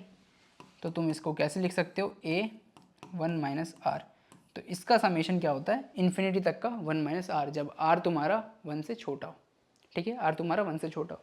इतना समझ आता है, ये बड़ा इंपॉर्टेंट है क्योंकि तुम्हें इन्फाइनाइट दे रखा होगा और फिर तुम्हें समेशन पूछ लेगा, इन्फाइनाइट सीरीज़ का समेशन पूछ लेगा, ठीक है, इन्फाइनाइट सीरीज़ पूछ लेगा बेसिकली, ठीक है। कुछ प्रॉपर्टी देखते हैं, अगर सारे टर्म्स जीपी के मल्टीप्लाई कर दो, डिवाइड कर दो या सेम पावर से रेज कर दो तो सेम दोबारा से तुम्हें कोई ना कोई जीपी मिल जाएगी, ठीक है, एपी की तरह। बस एडिशन सब्ट्रैक्शन मत करना इसमें, ठीक है, एडिशन सब्ट्रैक्शन मत करना, एडिशन सब्ट्रैक्शन पे फॉलो नहीं करता है, ठीक है। तुम मल्टीप्लाई करो, डिवाइड करो, किसी पावर से रेज कर दो तो नई जीपी मिल जाएगी तुम्हें, ठीक है, ओके। अगर A B C are in G P है, ठीक है, A B C G P में तो बी स्क्वायर इक्वल टू ए सी हो जाएगा, ये भी सेम ही उसी की तरह है। देखो कैसे, जब तुम्हारा एक टर्म ए है, दूसरा टर्म ए आर है, तीसरा टर्म ए आर स्क्वायर है, तो इन दोनों को मल्टीप्लाई करोगे तो ए स्क्वायर आर स्क्वायर हो जाएगा, which is equal to a r का whole square which is equal to b square, ठीक है, समझ आया, a c equal to b square, इतना समझ आया, ठीक है, ओके, ठीक है, ठीक है। कुछ टिप्स, क्या टिप्स हैं, जीपी कैसे लेना है, जीपी लेने का भी सेम तरीका, पहले अगर तुम्हें तीन टर्म्स दे रखी हो, ठीक है, तीन टर्म्स हो तो मिडल टर्म लिख लो ए, ठीक है, इसके इधर जाओ, इसके इधर जाओ, इधर जाओ क्या करोगे ए आर, इधर जाओ क्या करोगे ए बाई आर, ठीक है, उधर ए टाइम्स आर, इधर ए डिवाइडेड बाई आर, ठीक है। इस तरह से फोर में क्या करोगे, फोर टर्म दे रखा हो तो एक में ए बाई आर लो, एक में ए आर लो, इधर जाओ, ठीक है, क्या करोगे a by r cube a r cube, ठीक है, समझ आ रहा है? सेम ही चीज़ है बेसिकली, कुछ नहीं कर रहा, वही कर रहा हूँ मैं, ठीक है। 5 टर्म में भी सेम है, ए ले लो बीच में, इधर जाओ इधर जाओ, a r square a by r square, ठीक है। इस तरह से जीपी लेना। ये इस तरह से क्यों कह रहा हूँ, क्योंकि तुम्हारा क्वेश्चन बड़ा आसान हो जाएगा बेसिकली, ठीक है। तुम्हारा क्वेश्चन आसान हो जाएगा जब तुम ऐसे लोगे, ओके, ठीक है। चलो ये सॉल्व करो, सॉल्व करो भाई। क्या कह रहा है ये, तुम्हें कुछ कुछ दे रखा है, कुछ दे रखा है, ठीक है। तुम्हें कहा है कि इसे बताना है कि एपी है जीपी है क्या है, एपी जीपी और एचपी दे रखा है, ठीक है। एचपी पढ़ा नहीं है बट स्टिल, ठीक है। तो एचपी नहीं पढ़ा, इसका मतलब एचपी तो नहीं होगा इसका आंसर, है ना। चलो देखते हैं, पेपर में ऐसा मत करना कि जो नहीं पढ़ा उसका वो आंसर नहीं हुआ। अब जो खोल लो, a square p square minus 2p a b plus b square. देखो मैम, क्योंकि मुझे पता है कि कैसे खोलना है इसको, मैंने कर रखा है पहले भी, तो ये ठीक है। अब इस तरह से यहाँ से देखो बी स्क्वायर ले लो, 2p बी और बी सी ले लो और सी स्क्वायर ले लो, यहाँ से सी स्क्वायर सी पी ले लो, फिर 2p सी डी ले लो और सी डी ले लो। तो देखोगे अगर तुम, तो तुम्हारा एक स्क्वायर वाली टर्म बनेगी बेसिकली, क्या हो जाएगा, ए पी माइनस बी का होल स्क्वायर हो जाएगा ये, ठीक है। इस तरह से दूसरा वाला क्या हो जाएगा, प्लस बी पी माइनस सी का होल स्क्वायर हो जाएगा। इस तरह से तीसरी टर्म क्या हो जाएगी तुम्हारी, सी पी माइनस डी की होल स्क्वायर, विच इज़ कह रहा है कि लेस देन इक्वल टू 0। अब देखो, तुम्हें एक चीज़ बताई थी मैंने, शायद मैंने बताया था कि जब भी तुम स्क्वायर करोगे ना, स्क्वायर ऑलवेज पॉजिटिव होता है, और कभी भी तुम पॉजिटिव इंटीजर देखोगे, पॉजिटिव नंबर्स देखोगे ना, पॉजिटिव नंबर्स का सम ऑलवेज पॉजिटिव आएगा, वो नेगेटिव नहीं हो सकता, ठीक है। इन अनटिल अनलेस कि वो इमेजिनरी हो। यहाँ पे कहीं इमेजिनरी लिखा है, इमेजिनरी नहीं दिया है, सारे रियल हैं, ठीक है। कहा है रियल नंबर हैं सारे, ठीक है, इमेजिनरी नहीं है, ठीक है। तो अनटिल अनलेस इमेजिनरी है तभी हो सकता है, अदरवाइज ये सारे नंबर का सम क्या होगा तुम्हारा, ऑलवेज पॉजिटिव होगा या इक्वल टू 0 होगा। इक्वल टू 0 कब होगा, जब ये तीनों टर्म 0 होंगी, अदरवाइज 0 भी नहीं होगा। तो तीनों टर्म 0 होनी चाहिए। तो मैं कहता हूँ a p minus b is equal to 0 होना चाहिए, b p minus c is equal to 0 होना चाहिए, और c p minus d is equal to 0 होना चाहिए। दैट मीन्स कि P is equal to b by a, P is equal to c by b और P is equal to d by c, ठीक है। अब अगर तुम देखोगे तो क्या कह रहा था, a B c d and P are distinct real number. अब अगर तुम इसको देखो तो तुम्हें एक चीज़ दिख रही है, ए और बी, ठीक है, इन दोनों का रेशियो क्या है, P है। सी और बी का रेशियो क्या है, P है। डी और सी का रेशियो क्या है, P है। तो तुम देखो अगर, तो B is equal to A P है, ठीक है, B is equal to A P है, यानी A में कुछ मल्टीप्लाई किया तो B आया, ठीक है। इसी तरह से C is equal to B P है, ठीक है, और B is equal to A P है, तो ए पी स्क्वायर लिख सकता हूँ, ठीक है। इसी तरह से D को लिखूँ, D इज इक्वल टू मेरा सी पी है, ठीक है, और सी पी क्या है, ए पी स्क्वायर है, तो मैं लिख देता हूँ ए पी स्क्वायर, तो यहाँ पे क्यूब हो जाएगा। तो अब अगर तुम देखोगे तो तुम्हारी टर्म्स क्या क्या आ गई, A P square A P cube. अभी तुम्हारा ए पी है या जी पी है या एच पी है, बताओ क्या है, जी पी है ना भाई, क्योंकि कांस्टेंट टर्म कुछ मल्टीप्लाई हो रही है हर बार, ठीक है। एक कॉमन रेशियो आ रहा है, कॉमन रेशियो पी है तुम्हारा, ठीक है। तो अगर पूछे कॉमन रेशियो क्या है तो पी है, फर्स्ट टर्म क्या है ए है, सेकंड टर्म क्या है ए पी है, थर्ड टर्म समझ रहे हो, तो जी पी है बेसिकली पूरा ओवरऑल क्या है तुम्हारा जी पी है ये, ठीक है। समझ आया।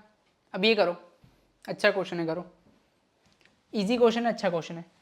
फर्स्ट टर्म दे रखा है इन्फाइनाइटली डिक्रीजिंग है, इन्फाइनाइटली डिक्रीजिंग मैंने तुम्हें बताया था कि तुम्हारा आर क्या होगा, 1 से छोटा होगा तभी तो इन्फाइनाइटली डिक्रीज कर रहा होगा, है ना। और इन्फाइनाइटली डिक्रीजिंग के सम का फॉर्मूला भी बताया मैंने, ठीक है।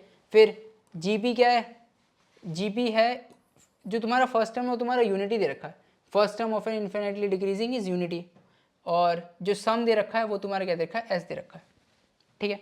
अब फॉर्मूला लगाओ, इन्फाइनाइटली डिक्रीजिंग के लिए फॉर्मूला क्या था, ए, ठीक है, ओके। और तुम्हारा क्या कह रहा है, इन्फाइनाइटली डिक्रीजिंग यानी इन्फाइनाइट तक जा रहा है बेसिकली, तो तुम्हारी आर एन वाली टर्म तो जीरो हो जाएगी, है ना, तो तुम्हारी ये वाली टर्म तो कुछ बची ही नहीं, ठीक है। तो तुम्हारा ये बचा फॉर्मूला, ठीक है। अब इसको ये कह रहा है एस है, ठीक है, ये तुम्हारा समेशन है और ये एस है, ठीक है। ये तुम्हारा s है, यहाँ पे मैंने लिख ही रखा है, सॉल्व कर दो। तो s is equal to A upon 1 minus R. अब तुम्हारा a यूनिटी दे रखा है तो a भी हटा दो, a भी हटा दो क्योंकि a यूनिटी दे रखा है, ठीक है। सॉल्व करो इसको तो तुम्हारा आ जाएगा 1 by S is equal to 1 minus are, ठीक है। जस्ट पलट दिया, सॉल्व करें फर्दर सॉल्व करो तो r is equal to 1 minus 1 by S, ठीक है। तुम्हारा कॉमन रेशियो आ गया, ठीक है, कॉमन रेशियो आ गया। अब ये कह रहे sum of squares of the term of the progression, यानी उसी प्रोग्रेशन के टर्म्स का स्क्वायर करके उनका सम कर दिया है, ठीक है। तो बेसिकली पहला टर्म पहले तुम्हारा क्या था, a था, ar था, ar स्क्वायर था, डाटा डाटा डा, ठीक है, ऐसी टर्म थी। अब तुम्हारा क्या टर्म हो गया, a स्क्वायर हो गया, a स्क्वायर आर स्क्वायर हो गया, a स्क्वायर आर 4 हो गया, ठीक है। इसी तरह से आगे आगे जाता जाएगा, तुम्हारा बस स्क्वायर कर दिया है, ठीक है, तुम्हारा स्क्वायर कर दिया, यानी जो तुम्हारा कॉमन रेशियो हो गया ना वो भी आर स्क्वायर हो गया और जो फर्स्ट टर्म हो गया ए स्क्वायर हो गया। तो अब इस वाली नई सीरीज का तुम्हारा फर्स्ट टर्म क्या हो गया, ए स्क्वायर हो गया, कॉमन रेशियो क्या हो गया, आर स्क्वायर हो गया, दिख रहा है आर स्क्वायर, है ना।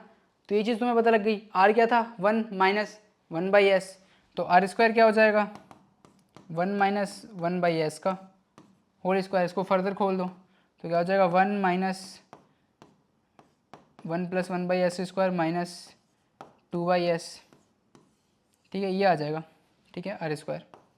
ओके, फॉर्मूला वापस से आओ फॉर्मूले पे। फॉर्मूला क्या कहता है हमारा, फॉर्मूला कहता है कि s is equal to 1/1 minus R था, ठीक है। तो s इज इक्वल टू तुम्हारा क्या पूछा है, सम पूछा है, ठीक है। तो 1 अपॉन यानी सम ऑफ सेकेंड सीरीज S2 ले लेते हैं, है ना, S2 ले लेते हैं, ठीक है।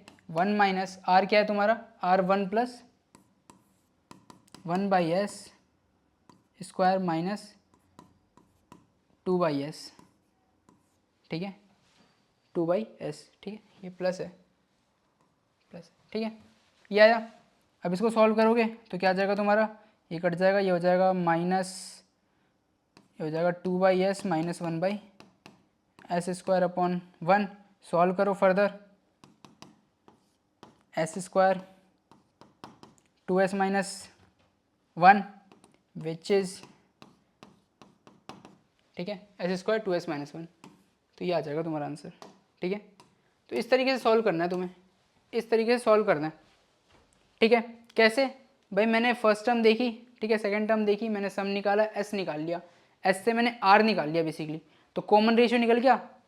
कॉमन रेशियो मैंने देखा किस तरीके से वेरी कर रहा है कॉमन रेशियो, यहाँ पे उसमें आर था, इसमें आर स्क्वायर हो गया, तो मैंने जैसे स्क्वायर कर दिया और फिर मैंने निकाल लिया, ठीक है। फर्स्ट टर्म निकाल लो, कॉमन रेशियो निकाल लो, तुम्हारी पूरी जीपी आ जाएगी, ठीक है। तो तुम्हें फोकस होना चाहिए कि फर्स्ट टर्म और कॉमन रेशियो या फिर फर्स्ट टर्म और कॉमन डिफरेंस एपी के लिए सिमिलरली, ठीक है। बात करते हैं हार्मोनिक प्रोग्रेशन की। हार्मोनिक प्रोग्रेशन कुछ नहीं है, सीक्वेंस है ये भी, ठीक है। Is said to be in HP if and only if reciprocal is of इस टर्म आर इन एपी। यानी अगर तुम्हारा दे रखा है कि A1 A2 A3 data data डा AN आर इन एचपी है, ठीक है, ये हार्मोनिक प्रोग्रेशन में, ठीक है, हार्मोनिक प्रोग्रेशन में, तो 1 बाई A1, ठीक है, 1 by A2 1 by A3 data data डा 1 बाई AN, ये तुम्हारा AP में होंगे, ठीक है। अगर ये तुम्हारा HP में दे रखा है तो रेसिप्रोकल जो होगा सारे टर्म्स का वो तुम्हारा क्या होगा, AP में होगा, ठीक है। समझ आया, इतना समझ आया, ठीक है। अब होता क्या है, इसकी टर्म्स को लेंगे कैसे, ठीक है। देखो मानो कि ये सारी टर्म्स तुम्हारी AP में है ना, तो क्या करो इन सारी टर्म्स को AP मान लो ना, AP है तो तुम क्या करोगे, ले लो यार टर्म्स ले लो, मैंने टर्म्स लेना सिखाया तुम्हें AP में तुम्हें टर्म्स लेना सिखाया है कि अगर तुम मिडिल टर्म को A ले लो, अगली टर्म को A प्लस डी ले लो, उसके अगली टर्म को A प्लस 2D ले लो, आगे जाते रहो इस तरह से पीछे आओ तो A माइनस डी, ठीक है, A माइनस 2D ले लो, ठीक है। समझ रहे हो क्या करना चाहता हूँ मैं, ठीक है। तो मैंने ये सारी टर्म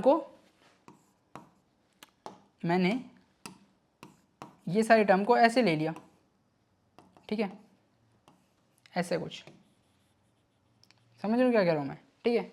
फिर जो भी है इसको इधर ऐसे करके मैंने ले लिए, ठीक है। तो तुम्हारा 1 बाई A1 क्या आ गया, A माइनस 2D, ठीक है। तो अगर तुम्हें इसको जीपी में बदलना है तो तुम रेसिप्रोकल ले लो, तो ये तुम्हारा जी पी हो गया, 1 माइनस टू डी, 1 माइनस ए अपॉन 1 अपॉन ए माइनस डी, फिर हो गया 1 अपॉन ए, फिर हो गया 1 अपॉन ए प्लस डी, ठीक है, डा डा डा, ठीक है। समझ रहे हो क्या कह रहा हूँ कि तुम्हारा ये सारी टर्म्स क्या हैं, ये सारी टर्म्स तुम्हारी एपी में है, तो इसका रेसिप्रोकल क्या होगा, जीपी में होगा, ठीक है। या फिर अगर ये सारी एचपी में होगा, अगर तुम्हारी सारी टर्म्स एचपी में है तो इनका रेसिप्रोकल क्या होगा, एपी में होगा। समझ रहे हो क्या कह रहा हूँ, तो वाइस वर्सा चल रहा है बेसिकली, ठीक है, ओके। तो तुम एपी ले लो, उसका रेसिप्रोकल कर दो, वो एचपी में होगा, है ना। कुछ नहीं करना, एपी पे खेलो, जब भी तुम्हें कोई एचपी दे रखा है उसको एपी में बदल दो, ठीक है, तुरंत से एपी में बदल दो, ठीक है, ओके, ठीक है। आते हैं प्रॉपर्टीज पे। अगर A B C are in H P है तो बी किसके बराबर होगा, 2ac a प्लस। ये भी कुछ नहीं कर क्या है, ये एपी में कन्वर्ट किया पहले, फिर एपी पे ऑपरेट करते हैं, ठीक है। तो एपी पे ऑपरेट किया और फिर ये आ गया, ठीक है। हम बेसिकली एपी में ही ऑपरेट करते हैं, ओके। फिर ऐसे टर्म्स कैसे लेते हैं, टर्म्स ऐसे ले 1 by A 1 plus 1 upon A plus D, इस तरह से टर्म लेना है, ठीक है।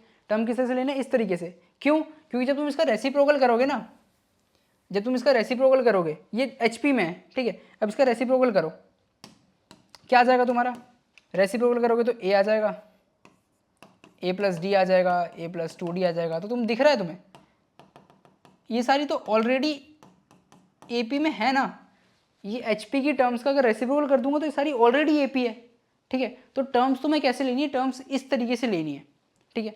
टर्म्स ऐसे लो कि रेसिप्रोकल करते ही वो अपने आप एपी बन जाए, ठीक है, तुम्हें जरूरत ही ना पड़े कुछ करने की, ठीक है। तो इस तरीके से टर्म तुम्हें चूज करनी है, ओके, समझ आया, ठीक है। बात करते हैं क्वेश्चन की। तो क्वेश्चन क्या कहता है कि sum of 3 numbers are in HP, किसी भी कोई भी एचपी का 3 नंबर का सम क्या है, 37 है, ठीक है। किसी भी एचपी के 3 नंबर का सम क्या है, 37 है। अब क्या कह रहा है, the sum of their reciprocals, उनके रेसिप्रोकल्स का सम 1/4 है। तो मैंने तुम्हें सिखाया है कि कभी भी एचपी दे रखा हो जीपी में कन्वर्ट करो, टर्म्स कैसे लेनी है वो भी, ठीक है। तो मानो तुम्हारी एचपी में टर्म्स हैं, एचपी में तुम्हारी टर्म्स हैं इस तरीके से, 1 अपॉन ए माइनस डी, 1 अपॉन ए, 1 अपॉन ए प्लस डी, इस तरीके से तुम्हारी एचपी में टर्म है, 3 ही टर्म है, तीनों मैंने ले लिए, ठीक है। अब इसका रेसिप्रोकल करो तो क्या वो एपी में होगा, हाँ जी बिल्कुल होगा। तो रेसिप्रोकल होगा, ठीक है, ये हो जाएगा तुम्हारा। और इसका सम क्या है, तुम्हारा सम तुम्हें दे रखा है 1/4, ठीक है। सॉल्व कर लो, क्या आ जाएगा, 3a is equal to 1/4, this implies that a is equal to 1/12, ठीक है। ए आ गया तुम्हारा, अब कुछ हार्ड है क्या, ए आ गया तुम्हारा, कुछ हार्ड है क्या, ठीक है, ए आ गया। अब इसको दोबारा से वापस से ऐसे लिखो, ठीक है, इसी तरीके से, और इसको प्लस कर दो, और ये तुम्हारा क्या आ जाएगा, 37 आ जाएगा, ठीक है। ये क्या आ जाएगा, 37 आ जाएगा। ए 12 है तो 1/a क्या हो जाएगा, sorry A is equal to 1/12, तो 1/a क्या हो जाएगा, 1/a इज इक्वल टू 12 हो जाएगा, ठीक है। यहाँ पे इसको 12 लिखो, वहाँ पे भेजो और फिर सॉल्व करो फर्दर, क्या आ जाएगा तुम्हारा। इस चीज़ को मैं यहाँ पे ला के सॉल्व करता हूँ, ठीक है। 1 अपॉन ए माइनस डी, ठीक है, 12 प्लस 1 अपॉन ए प्लस डी, ठीक है, ये हो गया, इज इक्वल टू 37।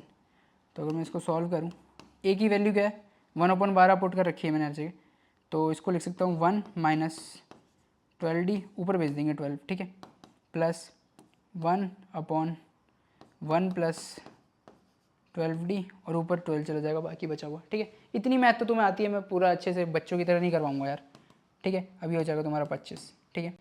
अब इसको सॉल्व करो फर्दर, क्या आ जाएगा तुम्हारा, नीचे देखो, इसको अगर तुम दोबारा फर्दर सॉल्व करोगे तो आ जाएगा 1 का square minus 144 D square upon ऊपर क्या आ जाएगा तुम्हारा, मल्टीप्लाई करो तो 12 प्लस 12 माइनस, तो तुम अगर देखोगे सॉल्व करोगे इसको फर्दर तो ये ऊपर 24 हो जाएगा, ये तुम्हारा 25 आ जाएगा, ठीक है। सॉल्व करो और तो 1 minus 144 D square is equal to 24/25, ठीक है।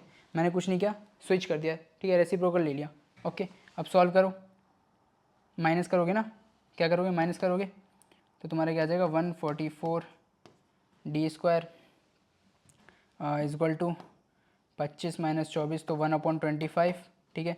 इसको फर्दर आगे भेजोगे तो D square is equal to 1/5 square into 12 square, ठीक है। तो अब तुम देखोगे तो ये आ जाएगा तुम्हारा d इज इक्वल टू 1/60 जो कि प्लस माइनस में होगा क्योंकि डी स्क्वायर है ना, डी स्क्वायर है तो d is equal two plus minus 60, ठीक है। d आ गया, a आ गया, निकाल लोगे बाकी टर्म्स, ठीक है। यहाँ पे पुट करो आ जाएगा, पुट करो आ जाएगा, पुट करो आ जाएगा, ठीक है। तो बाकी टर्म्स निकाल लो, ठीक है। फाइंड द नंबर्स का है तो नंबर्स तुम निकाल लोगे फिर, है ना। क्या का है, सम ऑफ 3 नंबर्स इन HP, ठीक है। तो तुम्हें D निकाल के दे दिया, तुम्हें A निकाल के दे दिया, बाकी तुम खुद करो, ठीक है। पुट करो और आंसर निकालो, ओके। चलो बात करते हैं अर्थमेटिक मीन की। अर्थमेटिक मीन क्या है, AP arithmetic mean. Arithmetic mean मतलब तुम्हारा जो एक्सट्रीम टर्म्स दे रखी हैं, जितनी भी टर्म्स दे रखी हैं सबको सम करो और डिवाइडेड बाई n कर दो जितनी भी टर्म्स है, ठीक है। लेकिन जब तुम्हारी 3 ही टर्म दे रखी हैं तो तुम्हारा फर्स्ट टर्म और last term divided by 2 is called arithmetic mean of that arithmetic mean of A and C, ठीक है। Arithmetic mean between A and C, ठीक है, ओके। तो जो भी तुम्हारा A B C अगर तीन टर्म्स दे रखी हैं AP में तो इनका अर्थमेटिक मीन क्या आ जाएगा, अर्थमेटिक मीन आ जाएगा A plus C/2 which is B, ठीक है। क्योंकि जो B वाली टर्म है वो बीच में ही लाई करेगी बेसिकली, ठीक है। बीच B वाली टर्म बीच में ही लाई करेगी, ठीक है। तो B क्या है तुम्हारा अर्थमेटिक मीन है एक्चुअली में, ठीक है। इसी तरीके से जब तुम्हें 2 नंबर्स दे रखे हैं A और B, ठीक है, इसके बीच में तुम्हें n नंबर्स डालने हैं, ठीक है। A1 A2 data data data data till AN, ठीक है। n नंबर डालोगे इसके बीच में, तो वो किस तरीके से डाल सकते हो, वो डालने का तरीका ये होता है कि जब भी तुम वो नंबर डालो तो तुम्हें AP ही मिले, ठीक है, तुम्हें रिजल्टेंट AP ही मिले। तो क्या करोगे तुम A1 A2 A3 इस तरीके से डालोगे, तुम्हें रिजल्टेंट AP रिजल्टेंट जो मिलेगा वो AP मिले तुम्हें, ठीक है, अर्थमेटिक प्रोग्रेशन मिले। तो तरीका क्या होता है, A डालो A प्लस डी, A1 की जगह A प्लस डी डालो, ठीक है। D क्या होगा वो भी देखेंगे, ठीक है। A प्लस 2D डालो A2 की जगह, ठीक है। फिर इस तरह से AN की जगह क्या डाल दो, AN की जगह A प्लस ND डालोगे, ठीक है। फिर तुम्हारा आ जाएगा B, ठीक है। अब D होगा क्या बेसिकली, D नहीं कर, D ही तो है मेन चीज़, ये तो तुम्हें पता है, तुम्हें D क्या रखना है। तो D कैसे रखोगे, देखो ये B वाली टर्म क्या हो जाएगी तुम्हारी, B वाली टर्म हो जाएगी तुम्हारी A plus N plus 1D, ठीक है। अगर ये AP बन रहा है और AN तुम्हारा क्या है A प्लस ND है, तो उसकी अगली टर्म क्या हो जाएगी A plus N plus 1D, ठीक है। ये वाली टर्म यही होगी ना। तो देखो इसको सॉल्व करो फर्दर, क्या आ जाएगा तुम्हारा B minus A upon N plus 1 is equal to D, ठीक है। तो तुम्हारा D क्या आएगा, ये आएगा, तो D is equal to B minus A upon N plus 1। इतना समझ आता है, ठीक है। D आ गया, फिर वैल्यूज पुट करते जाओ, तुम्हारा AP तुम्हारी जो AP बन जाएगी तुम्हारी मिड वो जो अरिथमेटिक मीन्स हैं n अरिथमेटिक मीन वो भी निकल आएगा, ठीक है। n अरिथमेटिक मीन भी निकल आएगा, ओके। समझ आया, D निकालना आ गया। इस तरह से ज्योमेट्रिक मीन है, कुछ खास नहीं है। ज्योमेट्रिक मीन होता है GP का ज्योमेट्रिक मीन होगा ये, क्यों, देखो कि A और C को मल्टीप्लाई करोगे तो B स्क्वायर आएगा, और ज्योमेट्रिक मीन क्या होगा, मिडल टर्म होती है बेसिकली ज्योमेट्रिक मीन, तो मिडल टर्म तो B है तुम्हारी, तो अंडर रूट भेज दो यहाँ पे, तो ये है, ठीक है, simple, that's it, that's it, ठीक है। फिर इसने कहा कि अगर A और B तुम्हारी 2 गिवन नंबर है, इसके बीच में तुम्हें काफ़ी सारे n ज्योमेट्रिक मीन डालने, n ज्योमेट्रिक मीन डालना है, तो कैसे डालोगे, इस तरीके से डालोगे कि वो जो n ज्योमेट्रिक मीन डालो फिर भी एक GP बने तुम्हारा, ठीक है। जो रिजल्टेंट सीक्वेंस बने ना वो भी एक GP हो, ठीक है, वो भी एक GP हो, ठीक है, ठीक है, ओके, समझ आता है, ठीक है, GP होना चाहिए। तो इसका मतलब कि तुमने A लिया, ठीक है, A1 लिया, A2 लिया, A3 लिया, डाटा डाटा डाटा B लिया, ठीक है, AN लिया यहाँ पे और B लिया, ठीक है। तो A तो तुम्हें पता है ये क्या हो जाएगा तुम्हारा AR, क्योंकि R कोई रेशियो होगा, ठीक है। ये क्या हो जाएगा AR स्क्वायर हो जाएगा, AR क्यूब हो जाएगा, इस तरह से ये ARN हो जाएगा, और B वाली टर्म क्या हो जाएगी ARN प्लस 1, ARN प्लस 1, ठीक है, समझ आया। तो ये B वाली टर्म क्या हो जाएगी तुम्हारी ARN प्लस 1। अब ये R होगा क्या, कैसे निकालोगे, तो इसको इक्वेट कर दो, इक्वेट कर दो उन दोनों को, क्या आ जाएगा B is equal to ARN plus 1, ठीक है। तो तुम्हारा B by A raise to the power 1 upon n plus 1 is equal to R, तुम्हारा R ये आ जाएगा, ठीक है। और उसके बाद तुम कैलकुलेट कर सकते हो कोई भी GM, ठीक है। एन ज्योमेट्रिक मीन निकाल सकते हो, ठीक है। इस तरह से हार्मोनिक प्रोग्रेशन है, हार्मोनिक मीन है हार्मोनिक प्रोग्रेशन में। हार्मोनिक मीन क्या होता है, ये फॉर्मूला होता है, ठीक है, याद कर लो। इस तरह से अगर तुम एन डालना चाहो उसके अंदर भी तो जीपी बेसिकली, ये जीपी में नहीं होगा, कहाँ गया भाई, ये एचपी में हो, ठीक है, और ये भी ज्योमेट्रिक मीन्स होगा, ठीक है, ओके। तो अभी समझ आया कि भाई अगर तुम एन हार्मोनिक मीन डालना चाहते हो उसके बीच में, किसी भी दो नंबर के बीच में, तो जो रिजल्टेंट सीरीज आएगी, रिजल्टेंट सीक्वेंस आएगा बेसिकली, वो भी क्या होना चाहिए, वो भी तुम्हारा एच ही होना चाहिए, ठीक है। तो इस तरीके से कर सकते हो। अब एच करने का क्या होता है कि भाई जो तुम्हारा रेसिप्रोकल होगा वो तुम्हारा एपी में हो जाएगा, ठीक है। तो निकाल लो, रेसिप्रोकल निकाल लो और एपी में कर दो, ठीक है। इससे क्वेश्चन आएंगे नहीं, ठीक है, ज़्यादा टिपिक उतना ज़्यादा दिमाग लेने की इसमें ज़रूरत है भी नहीं, ठीक है। अब कुछ प्रॉपर्टीज़ हैं, ये प्रॉपर्टीज़ इंपॉर्टेंट है, देखो कि अर्थमेटिक मीन जो होता है वो सबसे बड़ा होता है, ठीक है, greater than equal to geometric mean, greater than equal to harmonic mean. तो सबसे छोटा होता है हार्मोनिक मीन, क्यों, क्योंकि सबसे बड़ा है ना अर्थमेटिक मीन, अर्थमेटिक मीन सबसे बड़ा है, ठीक है। और हार्मोनिक मीन क्या है, इसका रेसिप्रोकल है बेसिकली, है ना, हार्मोनिक मीन इसका रेसिप्रोकल है, एक तरह से सारी टर्म्स रेसिप्रोकल हो जा रहे हैं, तो छोटे छोटे टर्म्स हैं बेसिकली, तो उनका मीन भी आएगा छोटा आएगा। तो हार्मोनिक मीन सबसे छोटा होता है, ज्योमेट्रिक मीन बीच का है, ठीक है। और तुम्हें ज़्यादातर क्वेश्चन जो होगा वो यहाँ से होगा कि arithmetic mean is greater than equal to geometric mean, ठीक है, ये तुम्हें याद रखना है। एचपी तो छोड़ ही दो, ये भी याद रखने की चीज़ है, ठीक है, ओके। एक और है, ज्योमेट्रिक मीन का square is equal to arithmetic mean into harmonic mean, याद रखो, नहीं रखना मत रखो क्योंकि उतना ज़्यादा इंपॉर्टेंट नहीं है, बट है कुछ चीज़ें भी, ठीक है। अब अगर तुम्हें अर्थमेटिक मीन और ज्योमेट्रिक मीन बराबर दे दिया ना, इसका मतलब तुम्हारा a is equal to B है। इसका मतलब कि जो तुम्हें कहा ना कि a plus B by two है ना, sorry a plus C by two है, यहाँ पे c कर लो, इसको ना c कर लो, a is equal to c है, a plus C by two है is equal to under root a c है, यही है ना। तो ये तभी पॉसिबल है जब ए और सी बराबर होंगे, ठीक है, ए इज इक्वल टू सी होगा, ओके, ठीक है, ठीक है, आगे बढ़ें, क्वेश्चन करते हैं। क्वेश्चन क्या कह रहा है, क्वेश्चन कह रहा है कि सपोज करो पी कोई फर्स्ट है, फर्स्ट नंबर है, अर्थमेटिक मीन है, अर्थमेटिक मीन का between two positive numbers A and B, ठीक है, एन अर्थमेटिक मीन है between two positive number A and B, then value of P पूछा है, ठीक है। इसने कहा है कि p is the first of an arithmetic mean, यानी तुम्हारा a है, फिर तुम्हारा p है, यानी a1 की जगह तुम्हारा p है, फिर तुम्हारा a2 है, फिर a3 है, फिर डा डा डा डा डा an तक है, और फिर b है, ठीक है। मैंने तुम्हें कॉमन डिफरेंस का फॉर्मूला बताया था, d is equal to B minus A by N plus one, ठीक है, यही था d की वैल्यू यही थी, ठीक है।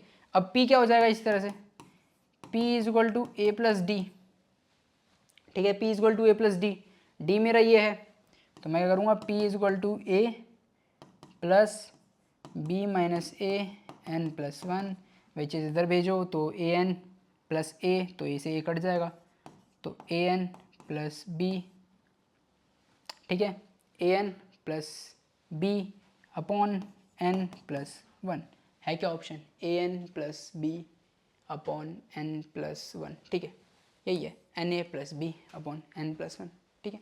तो यही है, डी का तुम्हें फॉर्मूला पता तो निकाल लेते हैं, ओके, इतना सिंपल है, ठीक है, समझ आया। अब कह रहा है कि 10 हार्मोनिक मीन्स हैं, ठीक है, 1 2 3 आर इंसर्टेड बिटवीन 7, इन दोनों के बीच में डाले गए हैं, ठीक है, हार्मोनिक मीन डाले गए इन दोनों के बीच में, ठीक है। तो मैं करूँगा, मुझे हार्मोनिक प्रोग्रेशन पता है ना, जीपी में होना चाहिए, तो मुझे दो टर्म्स दे रखी हैं, मुझे ए दे रखा है 7, मुझे बी दे रखा है -1/3, ठीक है। मैं रेसिप्रोकल कर देता हूँ, तो 1/a, ठीक है, और 1/b, ठीक है। अब ये क्या होने चाहिए, ये एपी में होने चाहिए, ठीक है। और अब मैं जो बीच में टर्म्स डालूंगा वो अर्थमेटिक मीन होंगे, है ना, क्योंकि यहाँ पे हार्मोनिक मीन थे तो यहाँ पे अर्थमेटिक मीन होंगे, रेसिप्रोकल करता रहा हूँ ना, मैं रेसिप्रोकल कर रहा हूँ बेसिकली, ओके, समझ आता है। अब मुझे अर्थमेटिक मीन का फॉर्मूला पता था, ठीक है, अर्थमेटिक मीन का फॉर्मूला पता था। अर्थमेटिक मीन में क्या था, मेरा जो डी था वो था बी माइनस ए अपॉन एन प्लस वन, ठीक है, बी माइनस ए अपॉन एन प्लस वन, निकाल लो, बी क्या है मेरा -3, -1/7 अपॉन n क्या दे रखा है, n है मेरा 10, तो ये हो जाएगा 11, ठीक है, ये हो जाएगा 11। ओके, अब सॉल्व कर दो, 7 3 जा 21, 22/77 विच इज़ इक्वल टू 2/7, ठीक है, 2/7, वो भी माइनस का, ठीक है, माइनस का होगा ना, है ना, समझ आया, ठीक है। ये आ गया मेरा d, मेरे पास d आ गया मेरा, ठीक है।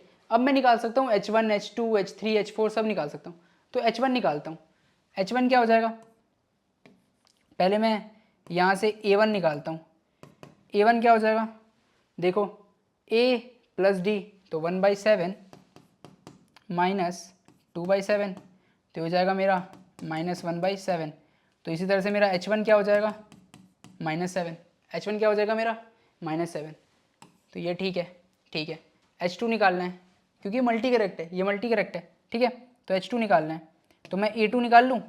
a2 क्या हो जाएगा, a1 प्लस, ठीक है, तो मेरा a1 क्या था -1/7, तो a2 क्या हो जाएगा -1/7 और -2/7 विच इज़ इक्वल टू -3/7, तो ये क्या हो जाएगा h2 हो जाएगा मेरा -7/3, तो -7/3 है क्या, h2 गलत है, h1 भी गलत है, ठीक है, क्योंकि h1 तो ये है, ठीक है। h10 निकाल लेते हैं, h10 कैसे निकालूंगा, तो मुझे निकालना है a10, a10 का फॉर्मूला क्या होगा, a10 का फॉर्मूला होगा a + n d, ठीक है, a + n d, ठीक है, n की जगह मैं 10 डालूंगा, क्यों n d क्यों, देखो जब मैंने कहा था a n क्या होता है, बड़ा वाला a है ये, ठीक है, अर्थमेटिक मीन वाला n है, तो a1 क्या होता है a + d, a2 क्या होता है a + 2d, a3 क्या होता है a + 3d, तो an क्या होगा a + nd, ठीक है, तो a + nd है, तो a10 क्या हो जाएगा मेरा, a क्या है मेरा 1/7 प्लस n क्या है 10 है, इंटू डी क्या है -2/7, ठीक है, ये हो जाएगा मेरा 20 और फिर हो जाएगा मेरा -19/7, तो मेरा h10 क्या हो जाएगा 7/-19, तो h10 ये ठीक है, ठीक है, तो मेरे दो ऑप्शन ठीक है, समझ आया। तो HP और HM is not a thing, basically तुम्हारा अर्थमेटिक मीन है और अर्थमेटिक प्रोग्रेशन है। मैंने कुछ नहीं किया, मैंने अर्थमेटिक मीन निकाला, अर्थमेटिक प्रोग्रेशन निकाला, ठीक है, और फिर मैंने उसको बस रेसिप्रोकल करता गया और मेरा हार्मोनिक प्रोग्रेशन आ गया, ठीक है, कुछ भी नहीं है, सिंपल टॉपिक है। ओके, समझ आया।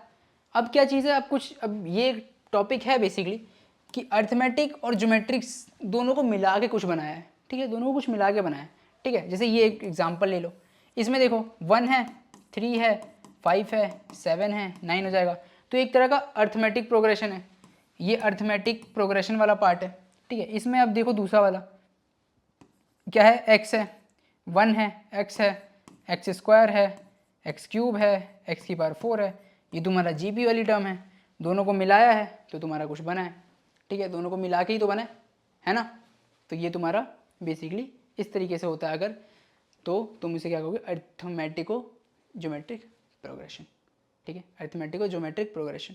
ओके, जब तुम्हारा AP और GP दोनों को मिलाया गया है, ठीक है, AP और GP दोनों को मिलाया गया है, ठीक है, समझ आया। कुछ प्रॉपर्टीज़ हैं, ठीक है, क्या है कि SN क्या होता है, SN होता है A + DR, A + D क्या है, अर्थमेटिक वाला पार्ट है, A + 2D क्या है, अर्थमेटिक वाला पार्ट है, A + n - D क्या है, अर्थमेटिक वाला पार्ट है, ये वाला पार्ट अर्थमेटिक वाला है, तो अर्थमेटिक वाला पार्ट लिख दो, और R तो तुम्हारा जो जनरल टर्म होगी वो भी इसी तरह से डिफाइन होगी, अर्थमेटिक की जनरल टर्म इनटू ज्योमेट्री की जनरल टर्म, ठीक है, समझ आया। ओके, तो हमने अर्थमेटिक भी पढ़ा, ज्योमेट्री भी पढ़ा, तो इसमें दिक्कत नहीं आएगी, ठीक है। अब समेशन का फॉर्मूला क्या होता है, समेशन का फॉर्मूला होता है A + 1 - R dAr कुछ है, ठीक है, तो ये कुछ है ना, ये तुम्हें याद करना है, याद करने की चीज़ ये है ना। अब अगर तुम ये याद नहीं कर पाते, पर ये याद रखो, ये चीज़ बड़ी इंपॉर्टेंट है, जब तुम्हें इन्फिनिटी तक दे रखा है, क्योंकि जब कभी भी तुम्हें अर्थमेटिक और ज्योमेट्रिक प्रोग्रेशन देगा ना, वो इन्फिनिटी तक देगा, ज़्यादातर टाइम ये होगा कि इन्फिनिटी तक होगा वो क्वेश्चन, ठीक है, वो क्वेश्चन तुम्हारा टेंड क्या कर रहा होगा, तुम्हारी जो सीरीज़ होगी या तुम्हारा सीक्वेंस होगा वो तुम्हारा इन्फिनिटी तक जा रहा होगा, ठीक है। ओके, तो जब इन्फिनिटी तक जा रहा है और तुम्हारा R 0 से 1 के बीच में है, ठीक है, R क्या है 0 से 1 के बीच में है, तो होता क्या है कि तुम्हारी ये वाली टर्म 0 हो जाएगी, पूरी, ठीक है। तो ये वाली टर्म तो कट गई, बचा क्या, ये वाली टर्म 0 हो जाएगी, तो बचा ये वाला। तो डी आर 1 माइनस आर का होल स्क्वायर, नहीं 1 माइनस आर स्क्वायर है ये, ठीक है।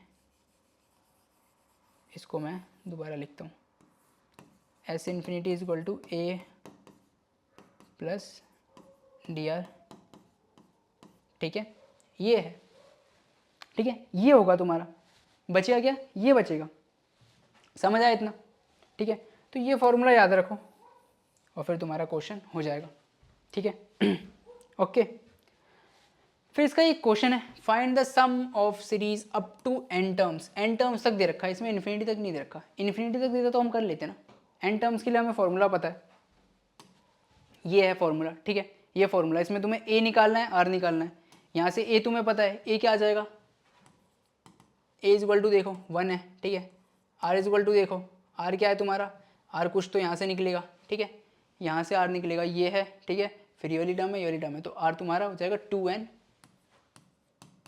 प्लस 1 अपॉन 2n माइनस 1, ये तुम्हारा r हो जाएगा, ठीक है। क्योंकि यही तो मल्टीप्लाई हो रहा है बार बार, मल्टीप्लाई तो यही हो रहा है बार बार, ठीक है। तुम्हारा r आ गया। और क्या चाहिए तुम्हें, d चाहिए क्या, d चाहिए, तो तुम्हारा d निकाल लेते हैं। d क्या है, d होगा तुम्हारा 2, 3 माइनस 1 5 माइनस 3, ठीक है। तो जब तुम्हें ये 3 टर्म मिल गई तो फॉर्मूले में पुट करके आंसर निकाल सकते हो, है ना। फॉर्मूले में पुट करके आंसर निकाल सकते हो, और कुछ करना है इसमें, इससे ज़्यादा कुछ नहीं करना, ठीक है। दूसरा तरीका हो सकता है कि भाई तुम इसको डिफरेंस के तरीके से करो, ठीक है, वो थोड़ा हार्ड पड़ेगा। इससे बड़े फॉर्मूला तुम याद कर लो, फॉर्मूला लगाओ और निकाल लो, है ना। फॉर्मूला याद कर लो, फॉर्मूले से लगाओ, निकाल लो, ओके, ठीक है, ठीक है, खुद करो, कोई ज़्यादा हार्ड नहीं है, मैं उसको नहीं करवा रहा, ओके। फिर आते हैं आईआईटी के पीवाईक्यू। मेन इंपॉर्टेंट जो हमें करना है ना, वो आईआईटी का करना है, ठीक है। आईआईटी के पीवाईक्यू पे आते हैं। क्या कह रहा है, ये आईआईटी का ही क्वेश्चन है, ठीक है। ये क्वेश्चन आईआईटी का ही है, तुम्हें देखने से लगेगा बड़ा इजी क्वेश्चन है, लेकिन दिमाग तो लेता है आईआईटी का क्वेश्चन, ठीक है।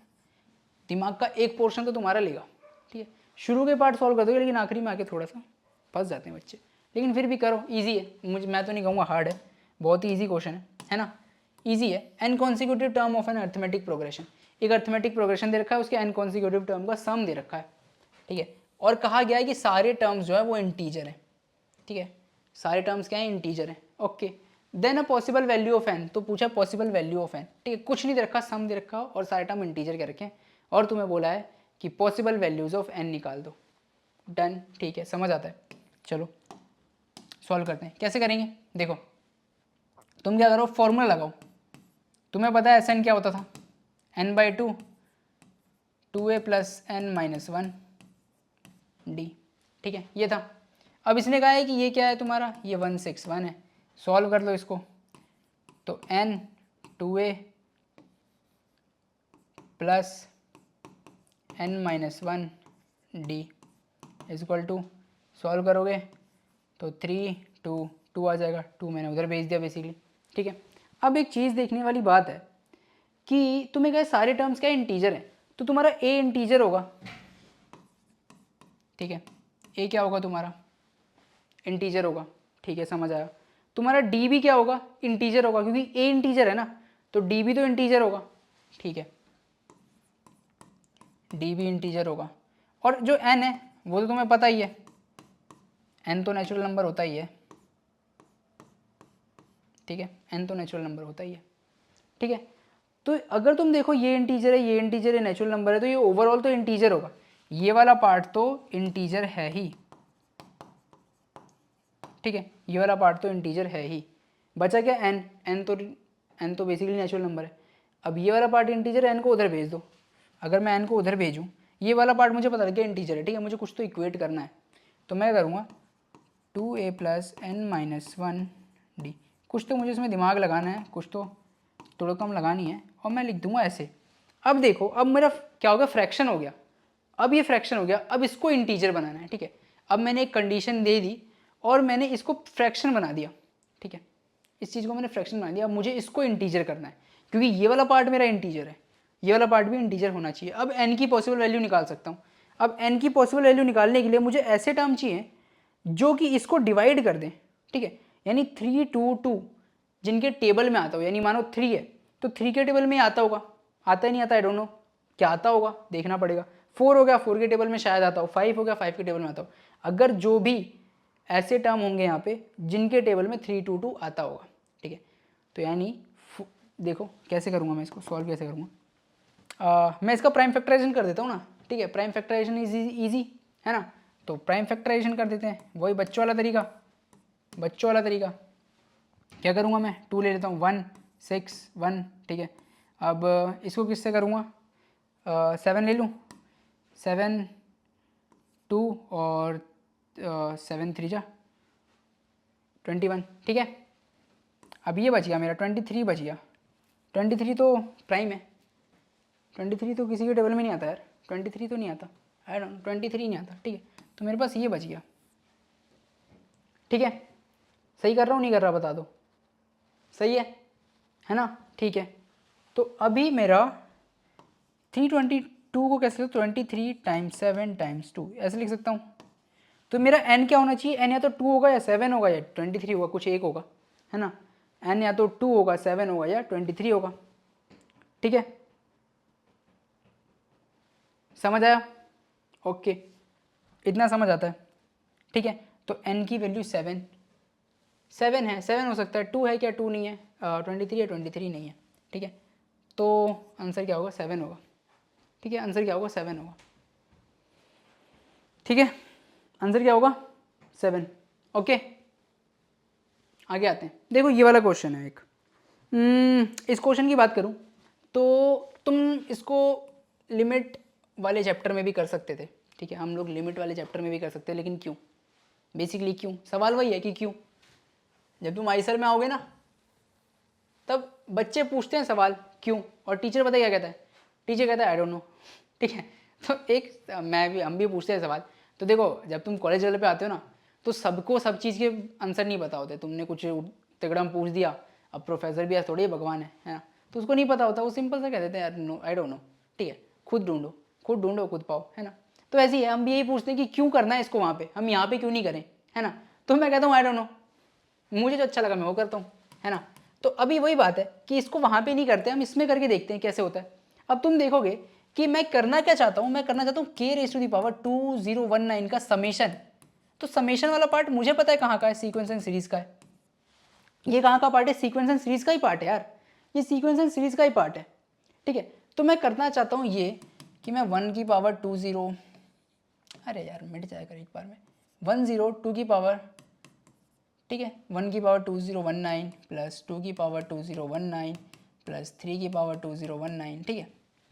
अब अगर तुम देखोगे कि ये क्या है कि नेचुरल नंबर्स की कुछ पावर रेज की है। मैंने एक सीरीज बताई थी तुम्हें कि जब मैं नेचुरल नंबर्स की कुछ पावर रेज करता हूँ, r⁻2 लेता हूँ, तो मेरी कुछ सीरीज बनती है n×n+1 n+2/6 ऐसा कुछ था, या 3 था, कुछ तो था, ठीक है 3 था शायद, आई थिंक 3 था, n+3 था या 2 था, देख लेते हैं, है ना, मैं भी भूल गया हूँ।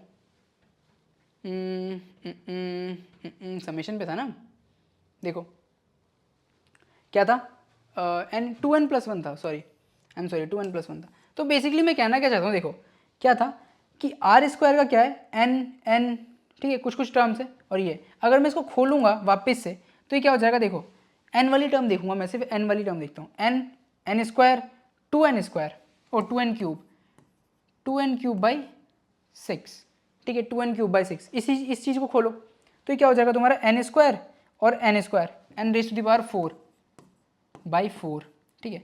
इसको अगर मैं ठीक से लिखूँ तो n³/3, ठीक है। अभी इसको मैं लिखूँ तो इसका क्या हो जाएगा, ये वाला नहीं, ये वाला n²/2 plus something something plus something something plus something something. समझ आ रहा है क्या हो रहा है कि n²/2 है, n²/3 है, n²n⁴/4 है। तो फर्स्ट टर्म क्या है, पावर और वही चीज़ नीचे, पावर फिर वही चीज़ नीचे, ठीक है। क्लिक किया, यही चीज़ तुम जब वहाँ पे करोगे ना लिमिट्स में, डेरिवेटिव में, तो भी जब तुम डेरिवेटिव निकालोगे यार तब भी वही चीज़ होती है ना, बेसिकली वही है, ठीक है। ओ सॉरी, इंटीग्रेट करोगे, जो भी करोगे तो वही चीज़ आएगी तुम्हारी, ओके। तो इतना समझ आता है हमें। मैं तुम्हें बेसिकली इसमें बता इसलिए रहा हूँ कि एक तुम्हें सीक्वेंस एंड सीरीज का कुछ आइडिया लगे, कुछ पैटर्न्स का आइडिया लगे, है ना। तो वो पैटर्न समझ आया तुम्हें कि जब भी मैं पावर किसी की रेज करता हूँ, जैसे मानो कोई k⁻5 ले ली मैंने, तो ये कुछ होगा n⁻�6, ठीक है, क्योंकि 6 था ना, 1 के लिए 2 था, ठीक है, 2 के लिए 3 था, ठीक है, तो 5 के लिए 6 हो जाएगा, ये हो जाएगा। इस तरह से मैं k⁻8 ले लूँ तो n⁻9, ठीक है, 9, और ये हो जाएगा, यहाँ पे सही कर देता हूँ वरना तुम लोग कहोगे कि गलत बता दिया, 2n+1, ठीक है। यार मेरे को भी याद नहीं है बेसिकली ये फॉर्मूला, एनीवेज, ठीक है, ओके, n⁻9, ठीक है, और फिर क्या आ जाएगा नीचे 9। तो इसी तरह से अगर मैं 2019 लूँ तो अगर तुम दोबारा देखोगे इसको k⁻2019, मतलब ये इसके साथ कुछ और भी है यार, इसके साथ कुछ और भी है, ऐसा मत समझो इसी के बराबर है, ठीक, कुछ है आगे भी टर्म्स हैं, n⁻5 है, फिर n⁻5 आएगा, फिर सॉरी n⁻6 था ना, हाँ n⁻5 आएगा तुम्हारा, फिर n⁻4 आएगा, वगैरह वगैरह चीज़ें आती रहेंगी, ठीक है। अब इस तरह से 2019 देखोगे तो n⁻2020, ठीक है, प्लस समथिंग, कुछ मानो तुम्हारा a1 आ जाता है, यहाँ पे कोई कांस्टेंट है a1, ठीक है, जैसे यहाँ पे कुछ कांस्टेंट है 1/2020, यहाँ पे कुछ कांस्टेंट आएगा a1, और फिर तुम्हारा चालू हो जाएगा 2019, फिर तुम्हारा a2 आएगा n⁻2018 डा, ठीक है। समझ आई सीरीज, समझ आई क्या कहना चाहता हूँ मैं, ठीक है। अब अगर मैं इसमें से n⁻2020 कॉमन ले लूँ, क्या कहना चाहता हूँ मैं, n⁻2020 कॉमन ले लूँ, ठीक है, यही तो कहना चाहता है ये। अगर मैं n⁻2020 कॉमन ले लेता हूँ, ठीक है, दोनों तरफ से, या फिर मैं डिवाइड कर देता हूँ दोनों तरफ, n⁻2020 से डिवाइड कर देता हूँ बेसिकली, तो मैं क्या करूँगा k⁻2019 n⁻2020 से डिवाइड कर देता हूँ, क्योंकि मुझे इन द एंड क्या चाहिए, मैं कुछ भी हवे में नहीं कर रहा, इन द एंड मुझे ऐसी एक्सप्रेशन चाहिए जिसमें k2019 ऊपर हो और n2020 नीचे हो, ठीक है, वही कर रहा हूँ। तो यहाँ पे देखो ये क्या हो जाएगा 1/2020 प्लस ये क्या हो जाएगा a1/n plus a2/n² plus a3/n³ डा आगे चलता जाएगा, ठीक है, कहीं तक तो जाएगा, मुझे फ़र्क नहीं पड़ता, ठीक है। तो ये आ गया, इसकी वैल्यू क्या आ गई, इस वाली टर्म की वैल्यू इस पूरे की ये आ गई। अब मुझे limit n tends to infinity करना है, ठीक है, n नहीं k, ठीक है, यहाँ पे भी k = 1 से n, यहाँ पे भी k = 1 से 8, ठीक है, ऐसे, ठीक है, समीशन है। अब मुझे क्या करना है, limit n tends to infinity करना है। अब देखो n टेंड्स टू इन्फिनिटी डाल दो, ठीक है, क्या कर दूँ यहाँ पे इस वाली जगह पे भी, यहाँ पे भी, चलो आगे लिख देते हैं, यहाँ पे लिख देते हैं इस चीज़ को, पेन बदल लेता हूँ, ठीक है, क्या था समेशन k = 1 से n k⁻2019 2020, ठीक है, equal to 1/2020 plus a1/n plus a2/n² डा, ठीक है, कहीं तक तो जा रहा है, ठीक है। अब मैं दोनों तरफ लिमिट लगा देता हूँ n tends to infinity, n tends to infinity. अब ये लिमिट वाला पार्ट है, ठीक है, यहाँ से लिमिट शुरू हो गई, लेकिन क्या ये लिमिट क्या है, n को इन्फिनिटी डाल दो, n को इन्फिनिटी डाल दो, यहाँ पे कुछ नहीं है यार, लिमिट भी नहीं है बेसिकली, ये तो बड़ा तुच्छ सी चीज़ है। तो n टेंड्स टू इन्फिनिटी डाल दो, इन्फिनिटी इन्फिनिटी इन्फिनिटी, 1/∞ 0, 1/∞² 0, तो ये सारी टर्म क्या हो जाएंगी 0, बचा क्या ये बचा, तो यहाँ पे तो ये कांस्टेंट ही है, तो इसमें क्या ही लिमिट लगाओगे, कांस्टेंट पे लिमिट क्या ही लगती है, नहीं लगती, ठीक है। तो ये तुम्हारा आ जाएगा 1/2020, तो इसका आंसर क्या आ जाएगा 1/2020, simple, this is this as simple as that, ठीक है। पार्ट कहाँ का था, सीक्वेंस सीरीज का, पैटर्न रिकॉग्निशन था, पैटर्न समझे, पूरा आंसर आ गया, ठीक है, समझ आया। आईटी का क्वेश्चन है, उतना टफ नहीं है, आई कांट से ये उतना टफ नहीं है टफ तुम्हारे हिसाब से, लेकिन जब तुम चीज़ें समझने लगोगे ना, पैटर्न समझने लगोगे तो क्वेश्चन ईजी हो जाते हैं, ठीक है। तो बस है कुछ, ठीक है, डन। तो आज का हम एंड करेंगे यहीं पे सेशन, ठीक है। आज हमने क्वेश्चन उतने ज़्यादा किए नहीं है, मुझे भी पता है, ठीक है, तुम कहोगे यार क्वेश्चन नहीं थे इसमें, नहीं थे, आई नो नहीं थे, मैंने ये इसकी सारी क्वेश्चन तुम पे छोड़े हैं, ठीक है। ये सेशन मुझे थोड़ा छोटा रखना था, ठीक है, छोटा रखना था, मेरे को भी थोड़ा काम है, ओके। तुम्हारे लिए मॉक वॉक की तैयारी चल रही है, मॉक वॉक भी आने वाले हैं, ठीक है, बने रहो, जोड़े रहो, मॉक मिलेंगे अभी, लॉन्च होने वाला है, आकाश सर आपके लॉन्च करेंगे, ठीक है। तो मॉक दो, पता करो क्या क्या वीक पॉइंट है, प्रैक्टिस करते रहो, आई सर पुणे आओगे। All the best.